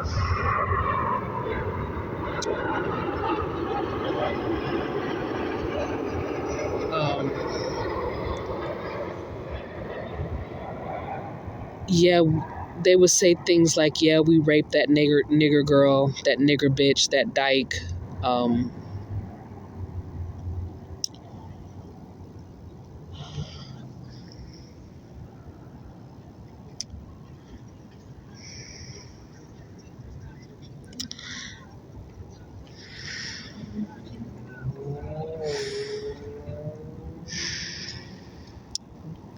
these white men,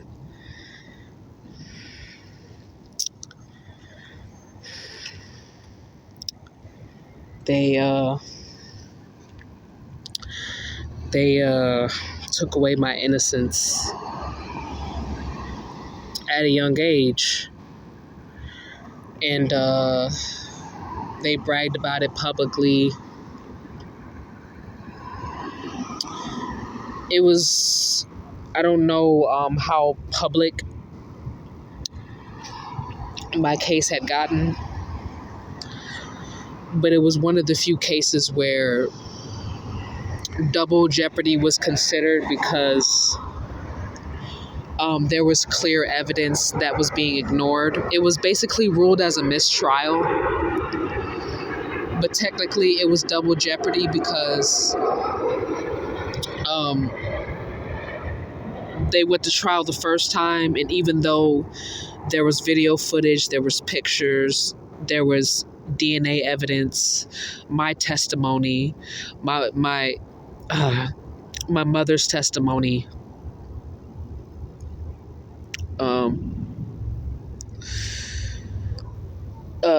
the court ruled in favor of my attackers. Therefore, they were free to go, and these attackers followed me so often to where it forced my parents to ask me what was going on, because they were wondering why a group of what they described redneck white men were following me around so much. It forced to get my parents' attention, and I told them what happened,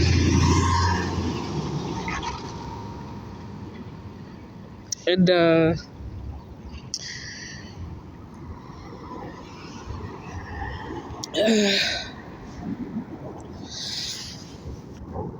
I guess there was a different judge that was a little bit more fair that was appointed to the case, and the other judge that I had was fired, and a new judge was appointed to the case, and it was ruled as a mistrial because there was obvious evidence there to prove their guilt, and it was clear that it was racial profiling, racial profiling was the reason why they were not found guilty and I did not receive justice.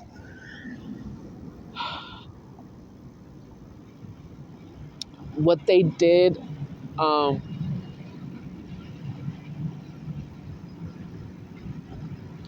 when I was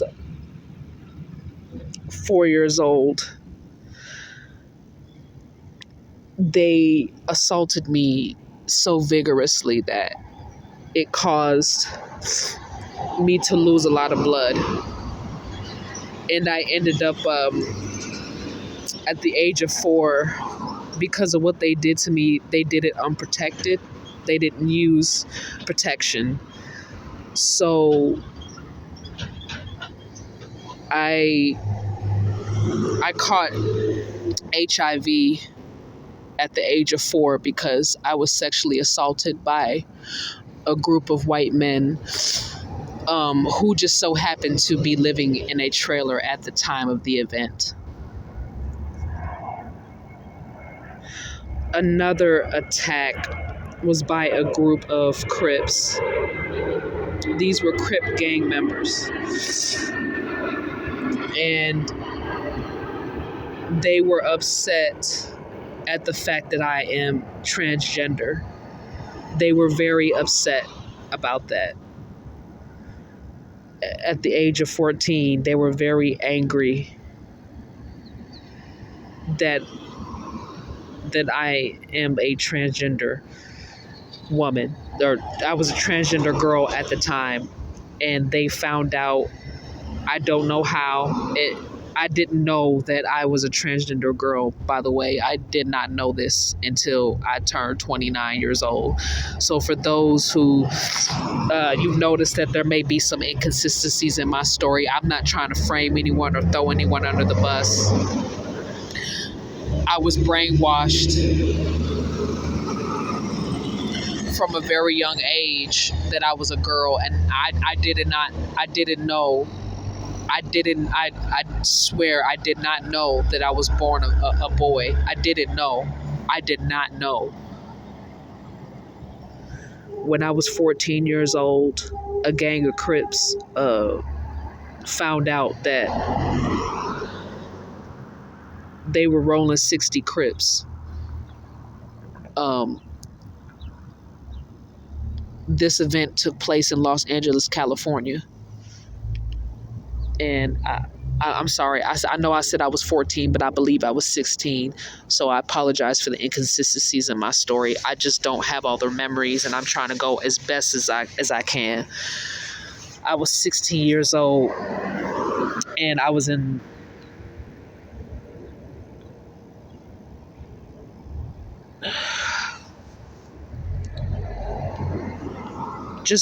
please bear with me, audience.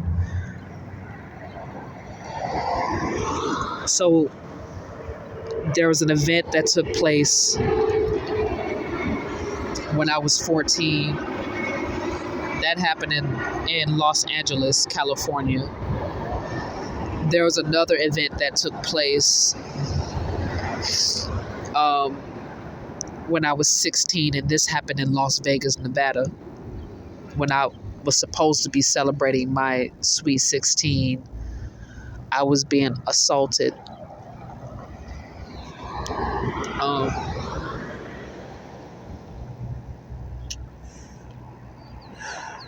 So apparently word had gotten out that I was transgender. I would imagine that a relative of mine probably spread the word in order to character assassinate and to destroy my life, because they were, of course, a hidden enemy. And word got out to the Rolling 60s Crips in Las Vegas, Nevada. Well, I didn't even know that Rolling 60s Crips even go to Las Vegas, Nevada. I didn't know that. I didn't know at all. But they had got wind of the fact that I was, a transgender woman, and they came by the hotel that I was sleeping in. Somebody had to have let them in, and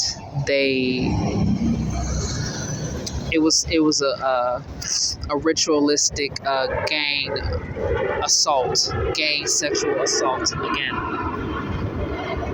and when I was 14 years old.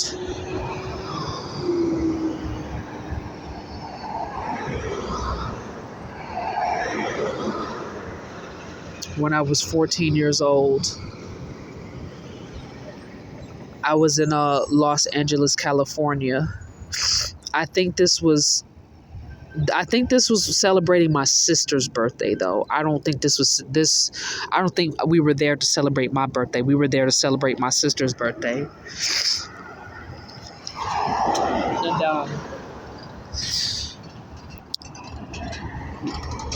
there was, unfortunately, there were some Bloods there, and they were also informed that I was transgender, and so I was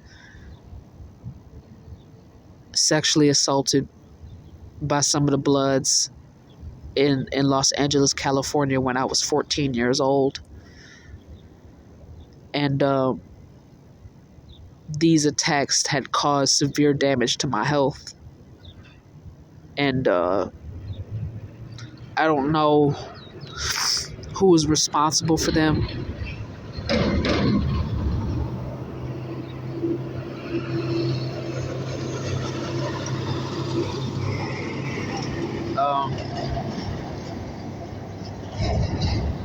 I don't know.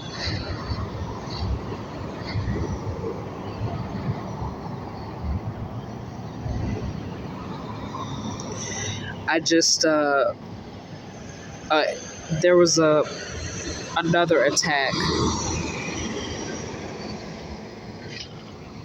that was made on me in Phoenix, Arizona. I want to say that this was, I'm not exactly sure how long ago this was. I don't remember. I want to say it was a year ago, but I don't remember. But it happened recently, and I was assaulted by the neighborhood Crips in Arizona, more specifically Phoenix, Arizona. Where the homeless shelters are, where, people go when they don't have nowhere else to go.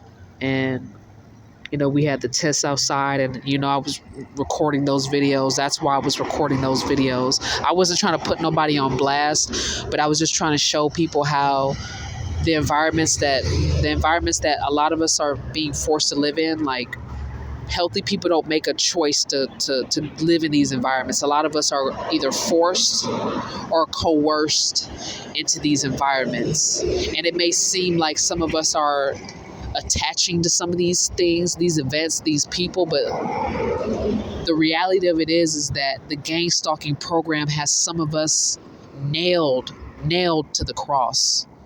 You understand? But anyway, there was an event that took place roughly about a year ago, in downtown Phoenix, where I was assaulted by the neighborhood Crips, the downtown Phoenix neighborhood Crips. And it was a gang sexual assault where I was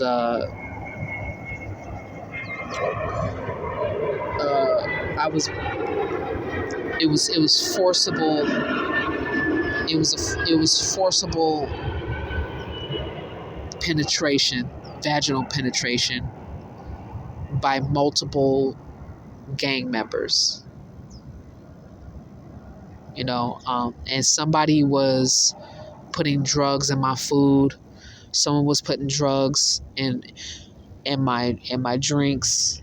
Somebody was putting fecal matter in my food. Somebody was um, putting poison in my food, and it just left a smell, and it made me weak physically, and it made my hair fall out, and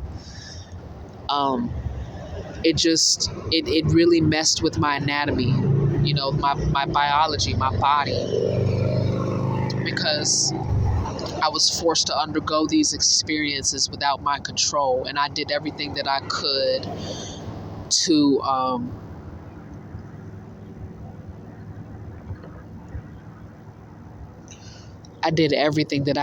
to try to start from the bottom up, the clean and fair way, and kind of strategically kind of work my way up the clean way to healthy environments, to healthy, because I just kind of noticed how it seemed like I was always in toxic environments, and it was outside of my control, and I couldn't explain why. And there was people that were kind of looking at it from the outside in, like, look, you're in the wrong environments. And I'm like trying to tell them, without getting us both killed. Look, I was coerced into some of these situations. I was forced into some of these situations, and I've been trying to do my very best to be in more healthy environments. Like, I've really been trying, but my relatives have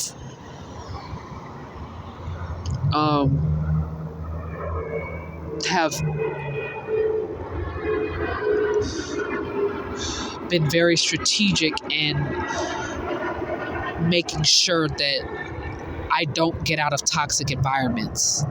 And it's, for the longest time, it's been very difficult to explain to someone, how is your family members keeping you hostage? I mean, if you're able to use your phone, if you're able to give your testimony, if you're able to do this and that, you have more freedom than most people who are being held hostage. And yes, that's very true.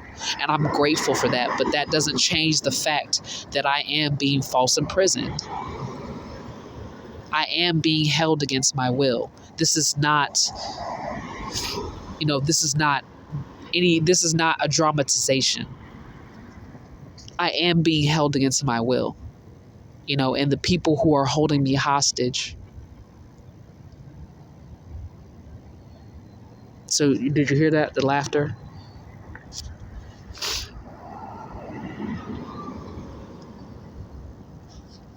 And, I know that when people behave inappropriate sometimes, you have to just let it go.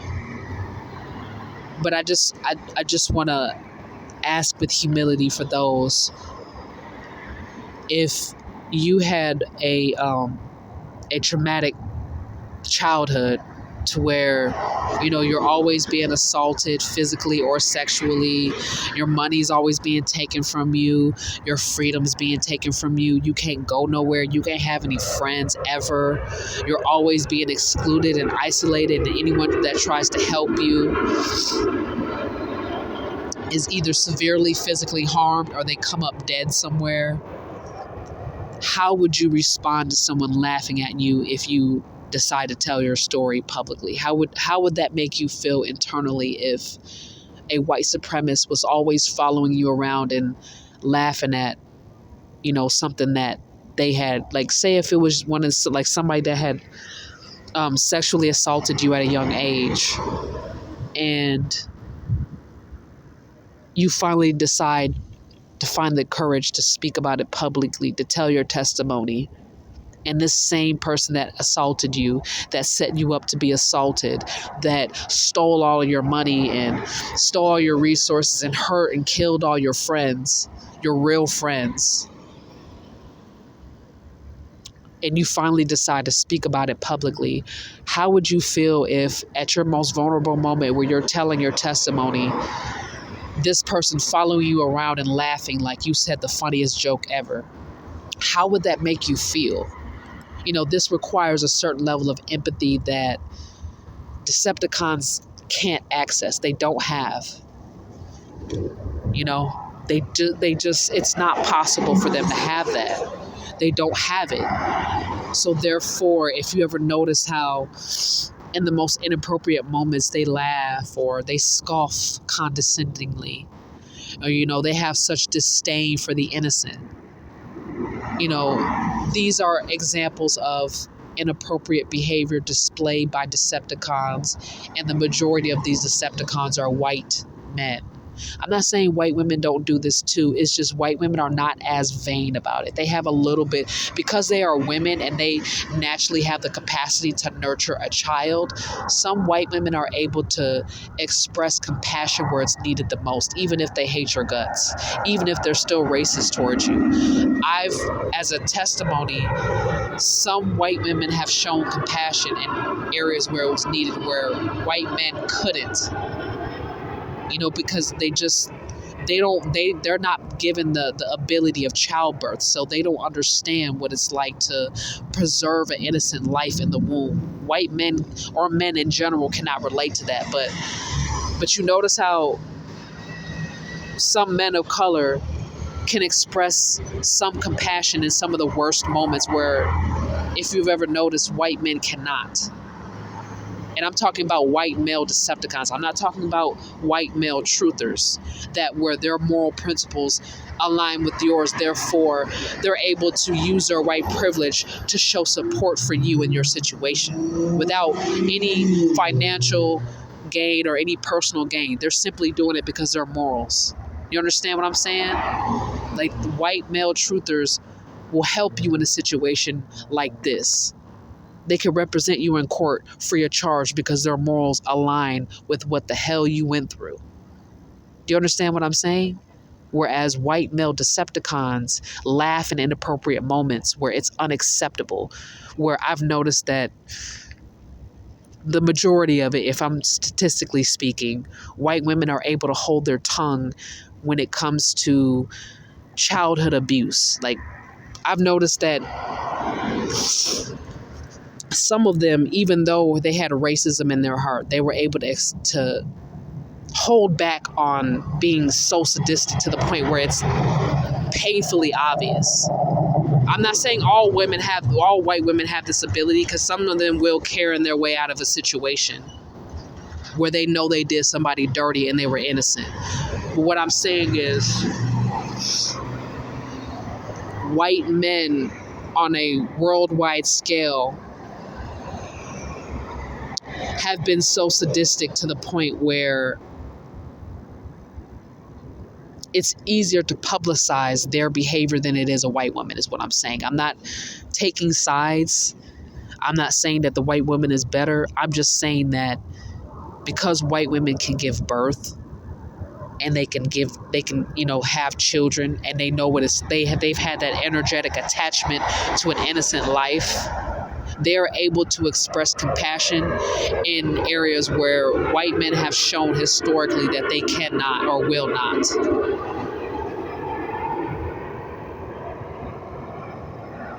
Now,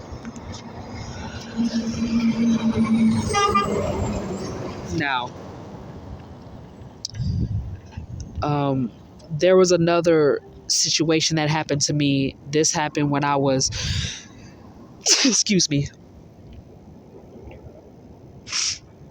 This happened to me when I was 23 years old.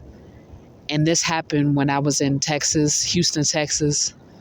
And this is when I was trying to get back on my feet, because this was maybe about 3 years after I had moved out of my mom's house. And then when I had turned 23, I was living with, what was I doing at that time? This was when I was living, wait, I'm trying to remember. Let me do the math.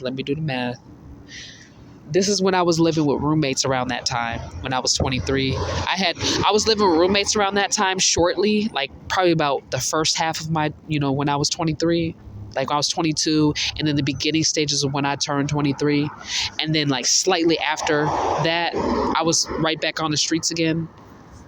So when I was living with roommates around that time, I was being human trafficked inside that house, inside the house that I was living in at the time. I was being human trafficked, and I was also working a full-time job at that time as well. And the person that had owned that house was in the military. And I guess all the other members of the house, I don't know how they were involved, but a lot of the other members of the house were found from Craigslist. And then the other, like half of the roommates in the house were, I guess they found out because of like the flyers and stuff like that. I guess you can kind of, the way the setup was, it kind of felt like a sober living kind of environment, like how they have here in Arizona, except for it was slightly different though, because the sober living is like done, the process is done different here. And then when I was in Texas, it was just really just like a guy kind of trying to sell his rooms for rent, so he could like, make extra cash, which was like a side hustle. And I respected that at the time. I didn't see nothing wrong with it because I didn't have nowhere else to go. Like I was desperate. I had just gotten evicted from my apartment, and the rent was cheaper than the apartment, and it was close to my job, and it was close to my school. So it was very convenient at that time, and I really needed that.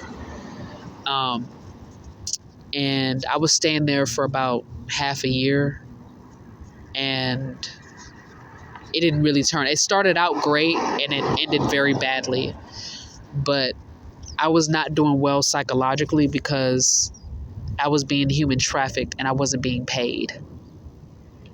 And I was being sex trafficked, I was being labor trafficked, and I was not being paid. The only time I got paid was when I worked a legitimate job. But any other time I was forced to work, I was not paid at all. And it wore out my body, and I became extremely exhausted.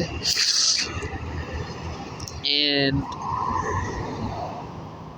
it was getting to the point where the human trafficking was starting to have negative damage on my physical well-being, to where it made it difficult to go to work. And then when I went to work, I was constantly being humiliated because there was a smell that was coming from me. There was a smell because I was being, like I said, I was being labor trafficked, and I wasn't allowed to take a shower. I wasn't allowed to go to the bathroom. I was forced to eat foods that were unhealthy for me, and my body had responded a whole lot worse to the foods that I was eating because I was a vegetarian for about 5 years. No. For about eight years. 5. Hold on. Let me backtrack. 5 years. I was a vegetarian, clean vegetarian for 5 years, and I was dedicated. And it was getting to the point where I was ready to start being a vegan. And right at that moment, that's when I started having some family problems, and I got kicked out of my house. I got kicked out of my house. It was my house. Let me just be fair. That was my house. But I saw it as a blessing. I saw it as something to kind of just walk away from. It was a bit of pride, I'll admit, but the way I was looking at it as, I can stay in a toxic environment for the money and slowly weed my way out, or I could just rip off the Band-Aid. And I guess I just ripped off the Band-Aid because it was clear that my relatives wanted some money, and I guess I just thought that maybe if I broke them off a little something, they would leave me alone. If I bought them a house, or if I buy them a house or a car, put it in their name, that they leave me alone at some point. I don't know. I will admit some of the things that I had learned out, it made me jaded, and I just feel like the street code kind of has something to do with it, because I feel like because it came out of a place of survival mode after slavery. These were principles that we had to, or at least that I had to, I can't speak for anyone else, but I had to follow to survive. When my family members were still kind of stuck in that transatlantic time span, or what they call or consider the good old days. My family members refer to those time periods as the good old days, even though many people were suffering, including some of our oppressors during that time span. I don't remember really very many people being happy. I mean, yeah, someone can sadistically laugh at something, but that doesn't mean that they truly have joy in their heart. They're just sadistic. They're just a jerk.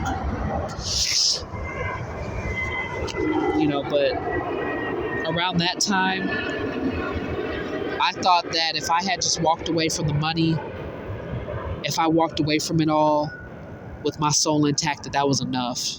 And I wasn't prepared enough, because I was for most of those experiences, I was either underage or I was young, barely scratching legal, like 18, 19, 20, 21, and I was very foolish at that age. I was young, I was dumb, I was naive, I was making a lot of dumb choices around that time.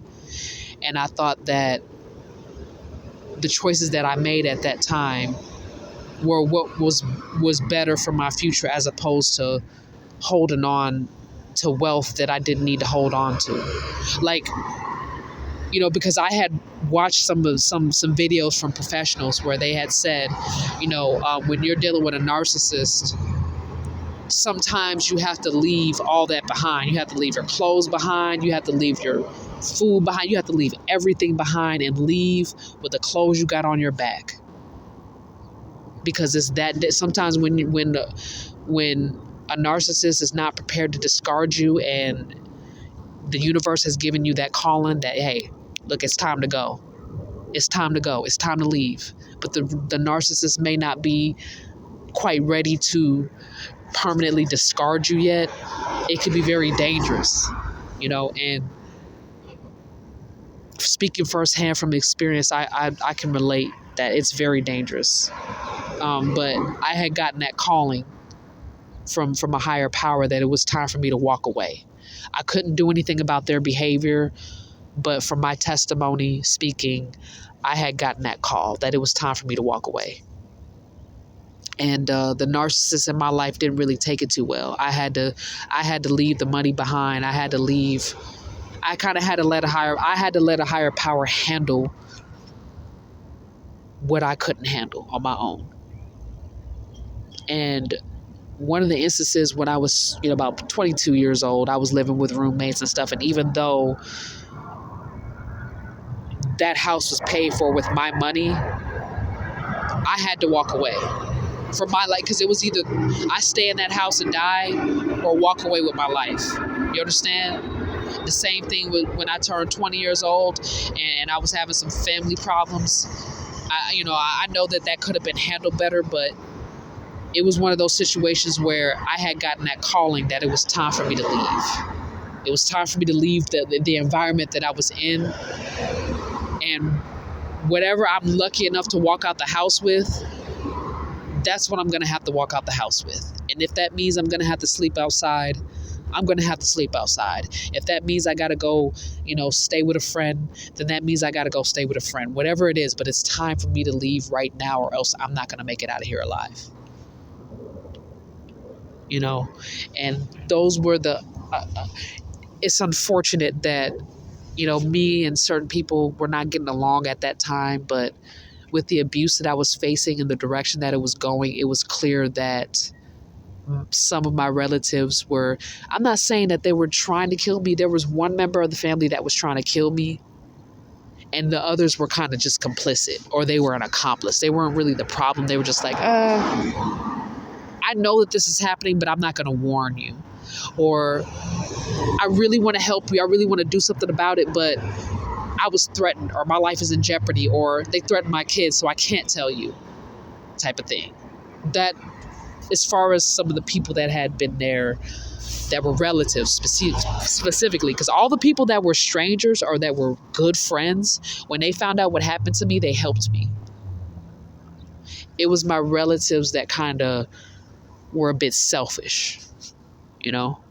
It was my blood relatives that were very selfish, and they could have warned me. They could have helped me get away from that environment, and I guess they had just chosen maybe wealth, maybe financial wealth. I don't know. I'm assuming because right after my betrayal, certain members of the family that were dependent on me financially gained an extreme amount of wealth to where, you know, they're driving around in Teslas, they're driving around in BMWs, and we could never afford that growing up. You understand what I mean? I'm not saying that I was the only member of the family that was making money, but I was the breadwinner. You know, and I have to tell the truth. Like, I was the breadwinner of the family, and my relatives took advantage of me, and they exploited me. They trafficked me. They did not pay me. They did not give me a cut, even though it was my money. They didn't, they weren't very generous with my money. You know, they bought these mansions and these really nice cars, and they had me out on the streets. And instead of saying, hey, you know, you come stay at my house, what they did was take pictures of me when I was sleeping.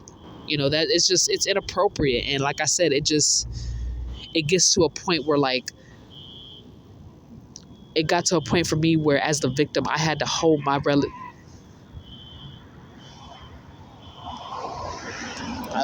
another white male laughing with a baseball cap and a gray shirt.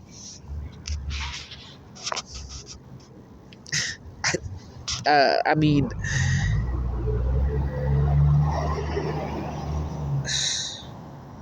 I guess we're all in different places at different points in time. Like, spiritually, like, we're all at a different level. And it's not my place to judge how someone responds to me. I know that certain judgments need to be made, but I prefer to let a higher power handle that. But it is very concerning when I see someone being sadistic about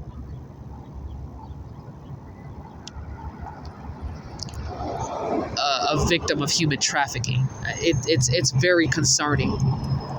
You know, when I see that type of behavior, it's very, very, very concerning. And I guess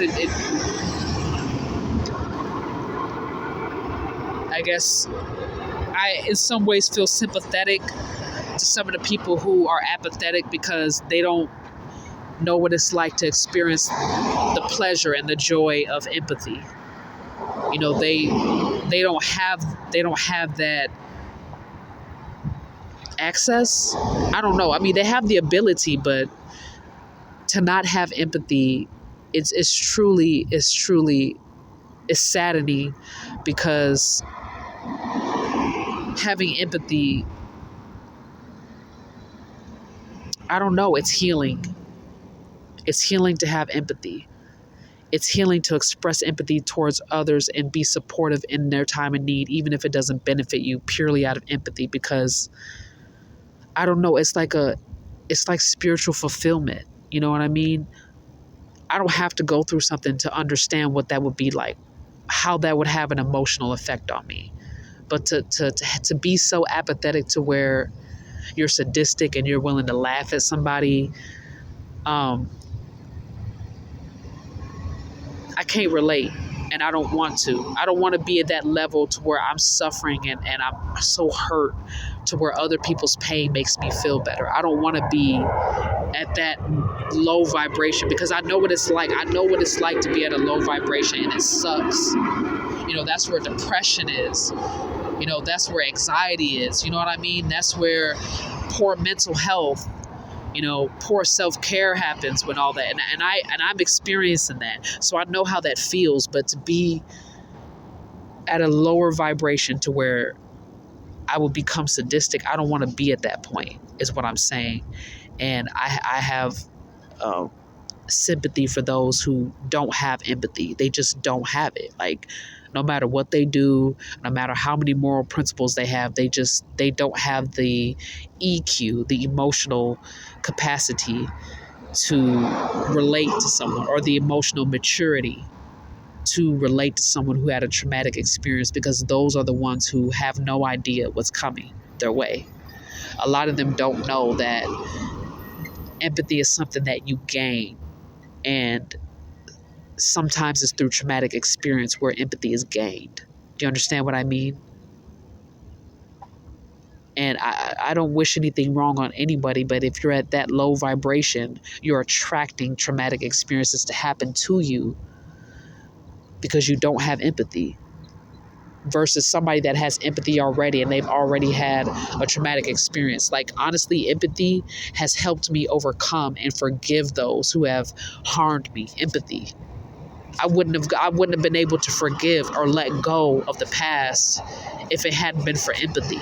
Empathy helped me realize the error in my ways, the error in my decisions. Empathy helped me become self-aware of how my behavior, my actions, my words affect other people. Empathy. It helped me with my spiritual growth. It helped me become content with life. So for those who don't have empathy, are blocked from experiencing joy, true happiness. You know what I mean? If they're blocked from empathy, they're blocking themselves from having a heaven on earth like experience. You understand what I mean? That their mind is trapped in hell because they are at such a low vibration to where their energy always is dragging them down.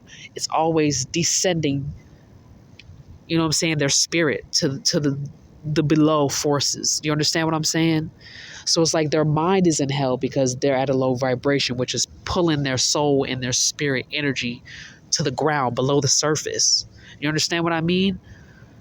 And I'm not trying to be fancy about this. I'm being serious. Like, I know what it's like to have apathy. I did have apathy before. I know what that's like.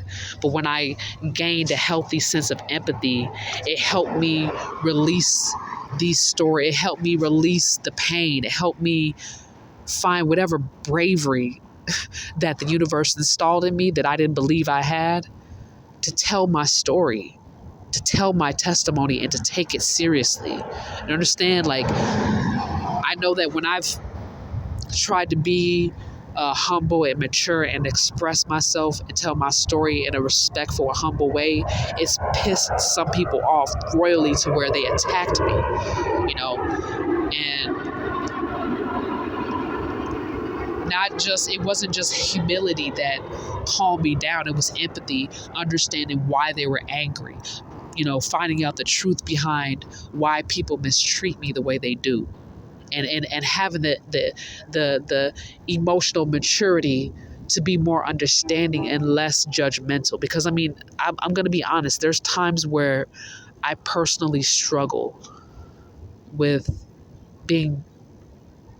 letting my ego get to me and kind of like being bashful and judging. And, you know, my ego just wants to judge and to bash and to criticize and to look the other way and turn the other cheek in a almost, you know, condescending manner about it. But that's just that vanity talking. You know what I mean? But I would have never been able to put a lid on my vanity if I wasn't tapped into my empathy. And I'm not trying to be a smart, because I feel like some people, like, when I express this and I try to be respectful, like, people think I'm being sarcastic or like I'm being a smart ass, but that's not the case. It's just I'm trying to be fair when I make certain judgments, because although what happened to me was very traumatic and it was very bad, I had to, as crazy as it sounds, because where I'm from, we're not taught to think like this. You know, in underprivileged, poor neighborhoods with people of color, we're not taught to have an IQ, let alone an EQ. We're not taught this in school, you know. And so a lot of us, we are taught to be hard because we don't know better. All we know is, look, man, this is a cold world out here. We have to defend ourselves. We have to stay guarded. You know, we gotta we got to have a certain level of pride to be respected. Like, this is how a lot of us underprivileged kids are taught. People of color are taught, we are taught to be this way, whether it's verbally or indirect. You know, when you express empathy for people, especially in certain areas, you get seen as being a chump and you get treated with disrespect. You understand what I'm saying? So it was hard for me to tap into my feminine side and say, you know, to have that humility and just to calm down and be like, okay, well, yeah, what happened to you was bad, but you got to have empathy. You have to forgive. Like, I would have never been able to forgive. How would I have been able to forgive if I didn't have empathy? How would I have been able to let it go? You understand? Like, I would have never been able to say, you know what? I forgive you, bro. I forgive you, sis. I forgive you, mom. I forgive you, dad. I'm not still angry about what happened. I'm willing to move past this. I'm willing to move forward in a different direction. I'm willing to break the cycle for me, for my kids.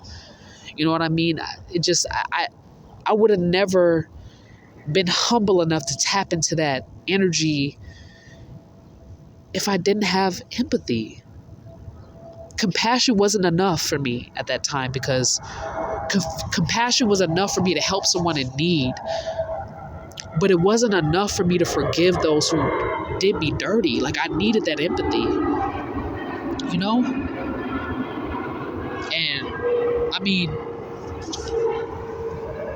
what happened to me was very bad, and it's still happening, you know? This didn't just go away when I forgave my enemies. We didn't just make amends or call a truce. Like, no, I'm still being human trafficked. The story doesn't end here. I don't know where it ends, but once I had gotten to a level to where I was willing to be humble, I was ready to be humble, I was ready to forgive my enemies and the people that did me harm, it still kept happening, and it got worse. And I never understood why. You know, I thought that, okay, well, if I accept what happened, I accept the truth of the situation, right? I accept the truth of what happened. I accepted, you know, that it did happen, that I am a victim. I was a victim, and I still am a victim. If I accept that and I forgive my abusers, that maybe things would get better. Like, maybe I would be able to live a better life. Maybe my abusers would eventually walk away and let this go. I really thought that by being humble and by not trying to be the tough guy and just walking away from the fights and just being like, no, I'm good. You know, because I've been doing that all my life. I've been picked on and bullied my whole life for multiple reasons. It wasn't just because I was black. It wasn't just because I was transgender. It was multiple reasons behind it. You know, it was multiple reasons. You know, and it is different testimonies from different abusers.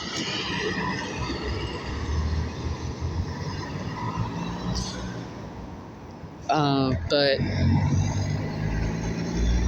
I thought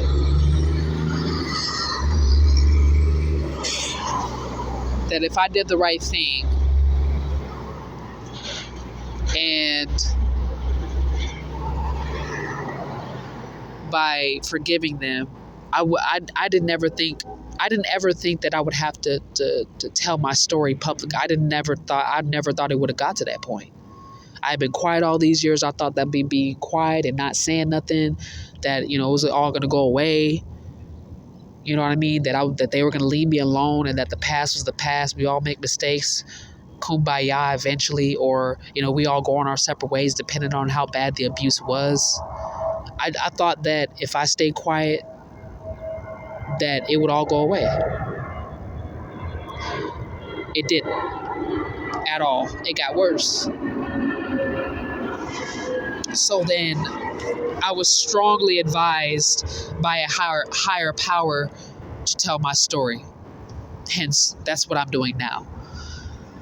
And I thought, hey, Maybe if I just do this real quick and get it over with, make my couple videos and just kind of move on, then maybe it can be swept under the rug. Maybe then they'll leave me alone. Maybe then it'll go away. Nope.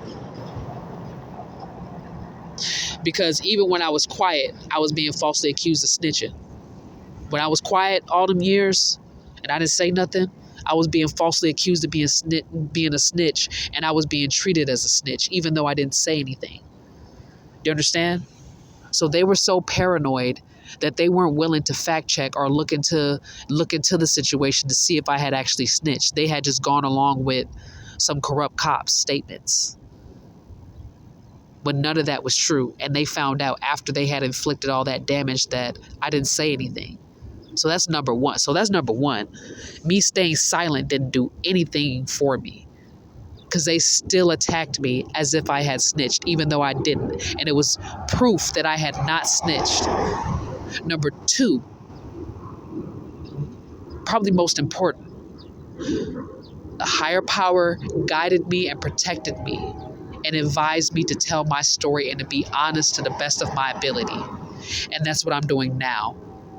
And I'm trying, and I was strongly advised by a higher power as well to be humble, to be non-biased, and to be fair in my judgments. To be fair, but to tell the story in a way to where if someone was telling me their traumatic past, that I would want to listen. I was strongly advised to be humble, and I was strongly advised to forgive them before I started to do my testimonies online. I was strongly recommended that. So I listened to the advice. So we're still on number two. Number two is the most important part. I was strongly advised in this process to have a level head, to be very calm, almost nonchalant, so that when people heard my testimony, they can make their own judgments the way that they felt like they needed to.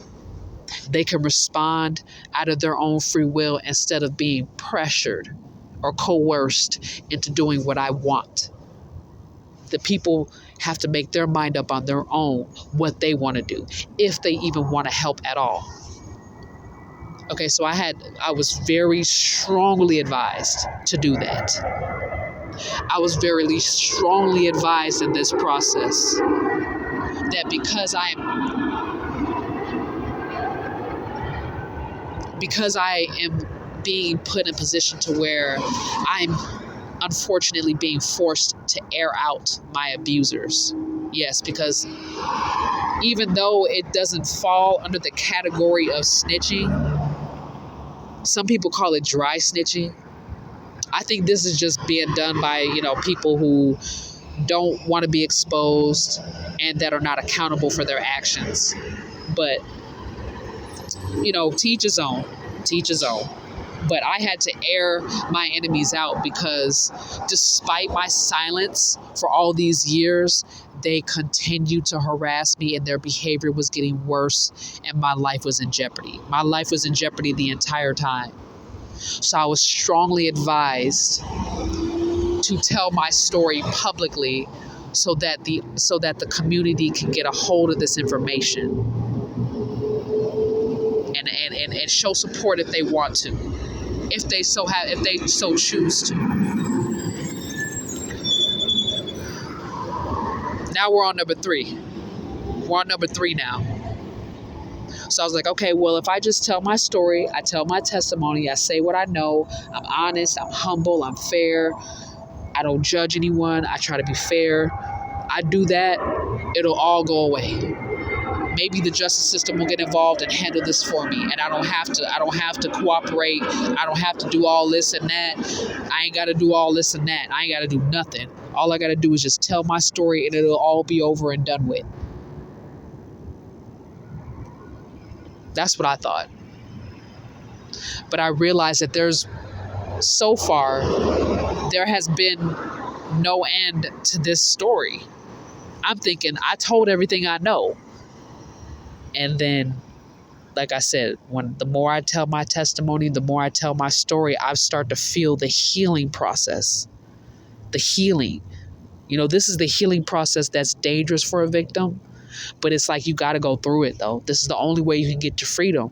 You got to go through that danger. You got to, this is where faith is being tested. Trust in a higher power is being tested. And this part was the hardest for, even though number 2 is the most essential step for me, number 3 was the hardest one to do, because the street code was ingrained in me at such a young age that it made me so hesitant to talk. And then misguided loyalty, on top of being, young and naive, overly trusting of people. Like, I made that mistake. I made that mistake. I can't beat myself up for it, but, when you're born in a family that, uses psychological warfare tactics to make you docile and naive and try to dumb down your intellectual capacity, this is the result, right? I end up around the wrong people. I end up overly trusting them, right? I end up depending on them. I end up having a trauma bond, connecting myself to them, whether I'm doing it on a subconscious level or it's coercive control. You can call it whatever you want to. It's the same thing. You know what I mean? But ultimately, the mistake that I made in this situation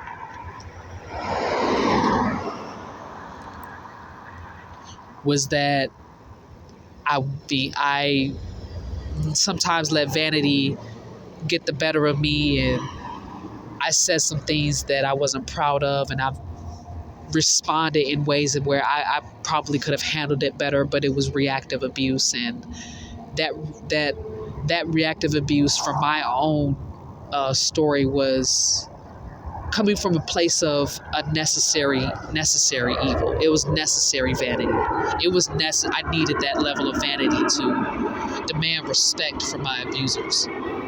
Because you have to understand,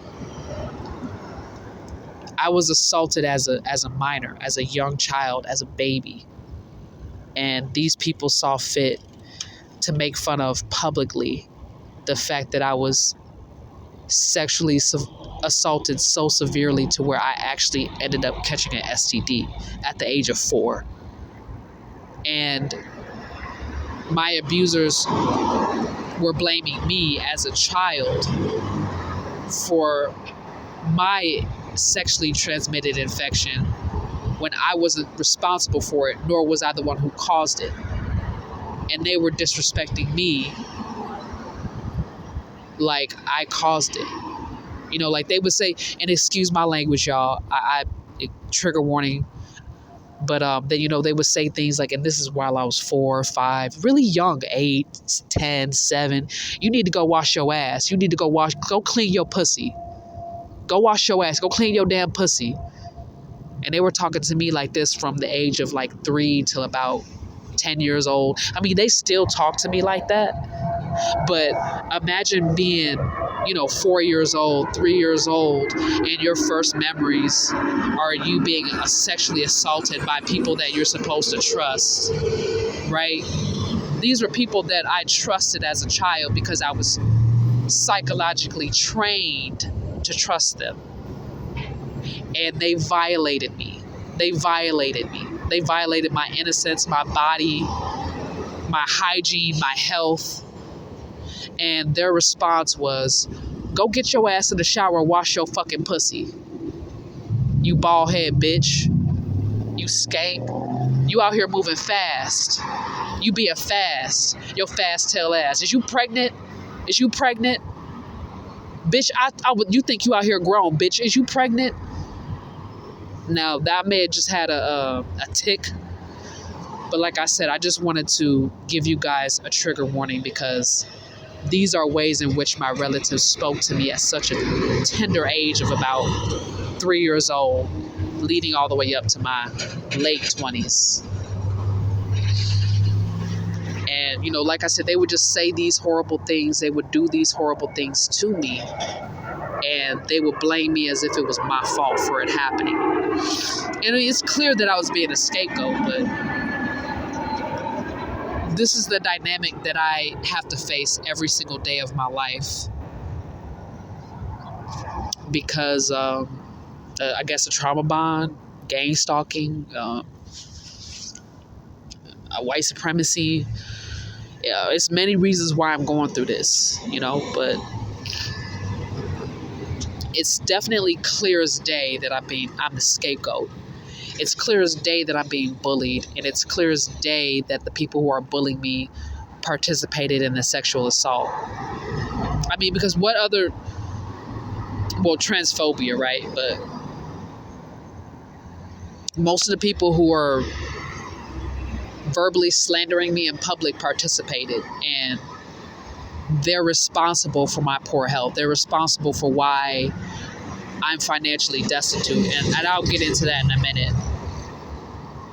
So that third process, after, okay, so number one, I thought that my silence was golden.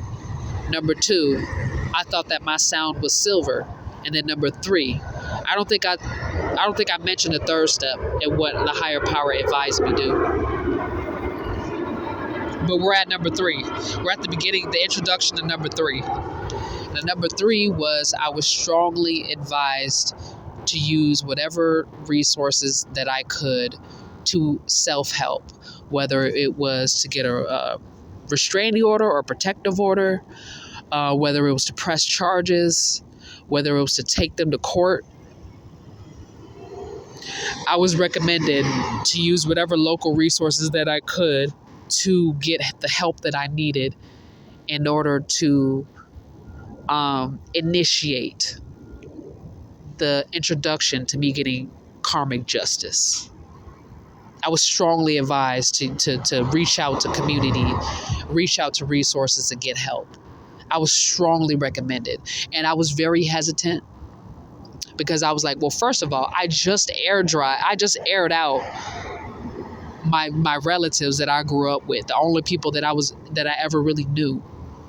And now you're telling me to go dry snitch on them to other people? Like, well, and this is what I was thinking in my head at the time, but I was much younger. Like, I was like, I think I might have been like 24, 25 when this process started happening, and I was being guided by a higher power and advised by a higher power to start taking initiative towards holding my abusers accountable for not leaving me alone, even after all the horrible things that they had done leading up to this point. So in my head, I'm thinking, I just aired people out. Now you want me to dry snitch to the community? And this is my vanity talking, but I mean, I was thinking, and I was like so hesitant about doing it because, like I said, the street code, it really, like, the way that some of my surroundings and these toxic environments had taught me to vibe with the street code was the most important rule, the golden rule. The golden rule, which was the code of silence. That was the golden rule. Like, that was the golden ticket to not get killed or harassed by, peers but the code of silence. So I thought, well, I mean, I already aired them out. You want me to go? I mean, I thought that if I aired them out, the community would already know. That's what I'm thinking at the time. But I realized that, yeah, maybe a select few people will know. But if my algorithm is being sabotaged, or if if certain people are blocking my message from getting out, and I only have a select few views, or I have more views than what is being shown, but like I said, the algorithm is being manipulated so where I can't have, where I'm being demonetized basically because I quote unquote don't have enough views to receive monetary benefits, even though I may have enough. You understand? Like, say if I have a whole lot of supporters, right? A whole lot of people commenting and liking and subscribing, but the algorithm is only showing me such a small number, then the algorithm is being manipulated. But if my videos are being blocked from the public audience, from seeing these videos, like from seeing this content. Like somebody is making sure that my videos don't reach any public platforms that have the power to get my videos out there. Then I'm being demonetized. Or I'm being monetized. I'm sorry. Wrong word. I'm being monetized, meaning that my content is being possibly flagged, or it could be that my content is being illegally censored, because they don't, I mean, I'm not, like, there's no hate speech going on. It's clear, like, you know what I mean? Like, if a person can share their story and their testimony of their childhood experience and their gang stalking experience and get thousands, even millions of views, why is it that certain people only have just a few when a whole lot of people know about their channel and a whole lot of people know about their content? You know? And I even had a comment on one of my videos where somebody had mentioned that. I swear for the life of me, I could not find this comment anywhere. I don't know if somebody deleted it. I feel like there's some shady business going on behind my YouTube channel. I just a theory, but somebody had mentioned that they felt like something was off because I was talking about things that, you know, people were really looking into, like gang stalking, you know, white supremacy, you know, the universal laws, religion, spirituality, you know, like things that people are genuinely interested in, that a lot of people would look into and look up. And, you know, and my videos were, it was clearly like answering some people's questions that have been asked for years, that if people were to come across this information, it would connect that puzzle piece, part of that Stasi jigsaw puzzle. You understand what I'm saying? So I guess what I'm implying is that, well, what he said was the fact that, you know, you're talking about things that are extremely controversial, that people are actually into, and you have such a low views, and something's off. Like I said, like he was saying, and I quote him, that he's saying that he suspected that the algorithm might be being manipulated unfairly. And I don't know how technology works. I don't know how the algorithm works. I don't know how many people are watching my content, but based off of how much gang stalking I face and how many people are harassing me, it's a whole lot more than just 10, 12, 20 views. I can tell you that much. I mean, I may not be in the thousands. I may not be even in the hundreds. Well, maybe. I feel like I need to give myself a little bit more credit. What I'm saying is I may not be in the thousands. Maybe I might be in the thousands. I'm definitely not in the millions. But even if I was, the fact that he thought it was strange that I had only gotten like 10 views or 5 views or 1 view or no views. And he said he felt like that was strange because I'm talking about something that's extremely controversial, and I'm answering questions that the community have been asking for years. I wanted to know the answer to these questions as well. Another harasser. Like I said, I mean, at the end of the day, I guess if I have a camera in their face, if I'm blessed enough to have a camera in their face, because there are many moments where my phone's dead, my phone's acting up, so I can't record. I don't get it in time. You know what I'm saying? I'm not always lucky to catch certain things. You know what I mean? But suspicious behavior, I'm grateful to have, because it just shows people who are alert, who are spiritually aware that, oh, no. That behavior is strange. Like normal people, healthy people don't act like that. I seen that, and they may observe things that I didn't notice. Like, oh, I seen that car pass you like about 15 times. I didn't even know. I noticed that car once or twice. I didn't notice them like 15 times. Like, dang, I didn't notice that. I didn't even know. But then sometimes when I look back at my videos, I'm grateful that I recorded from the POV standpoint, because then I can, you know, it starts to become clear there's suspicious behavior. And then there's some people that, they're the same person as like maybe a few years back, but they may have like lost some weight or put on some weight, or they may have dyed their hair, or put on glasses. They may have contacts on, so they, like, normally I probably wouldn't recognize them because they made certain changes to their body to where, like, they're almost unrecognizable, except for there are certain parts of their feature that give them away, I guess. And, I start to put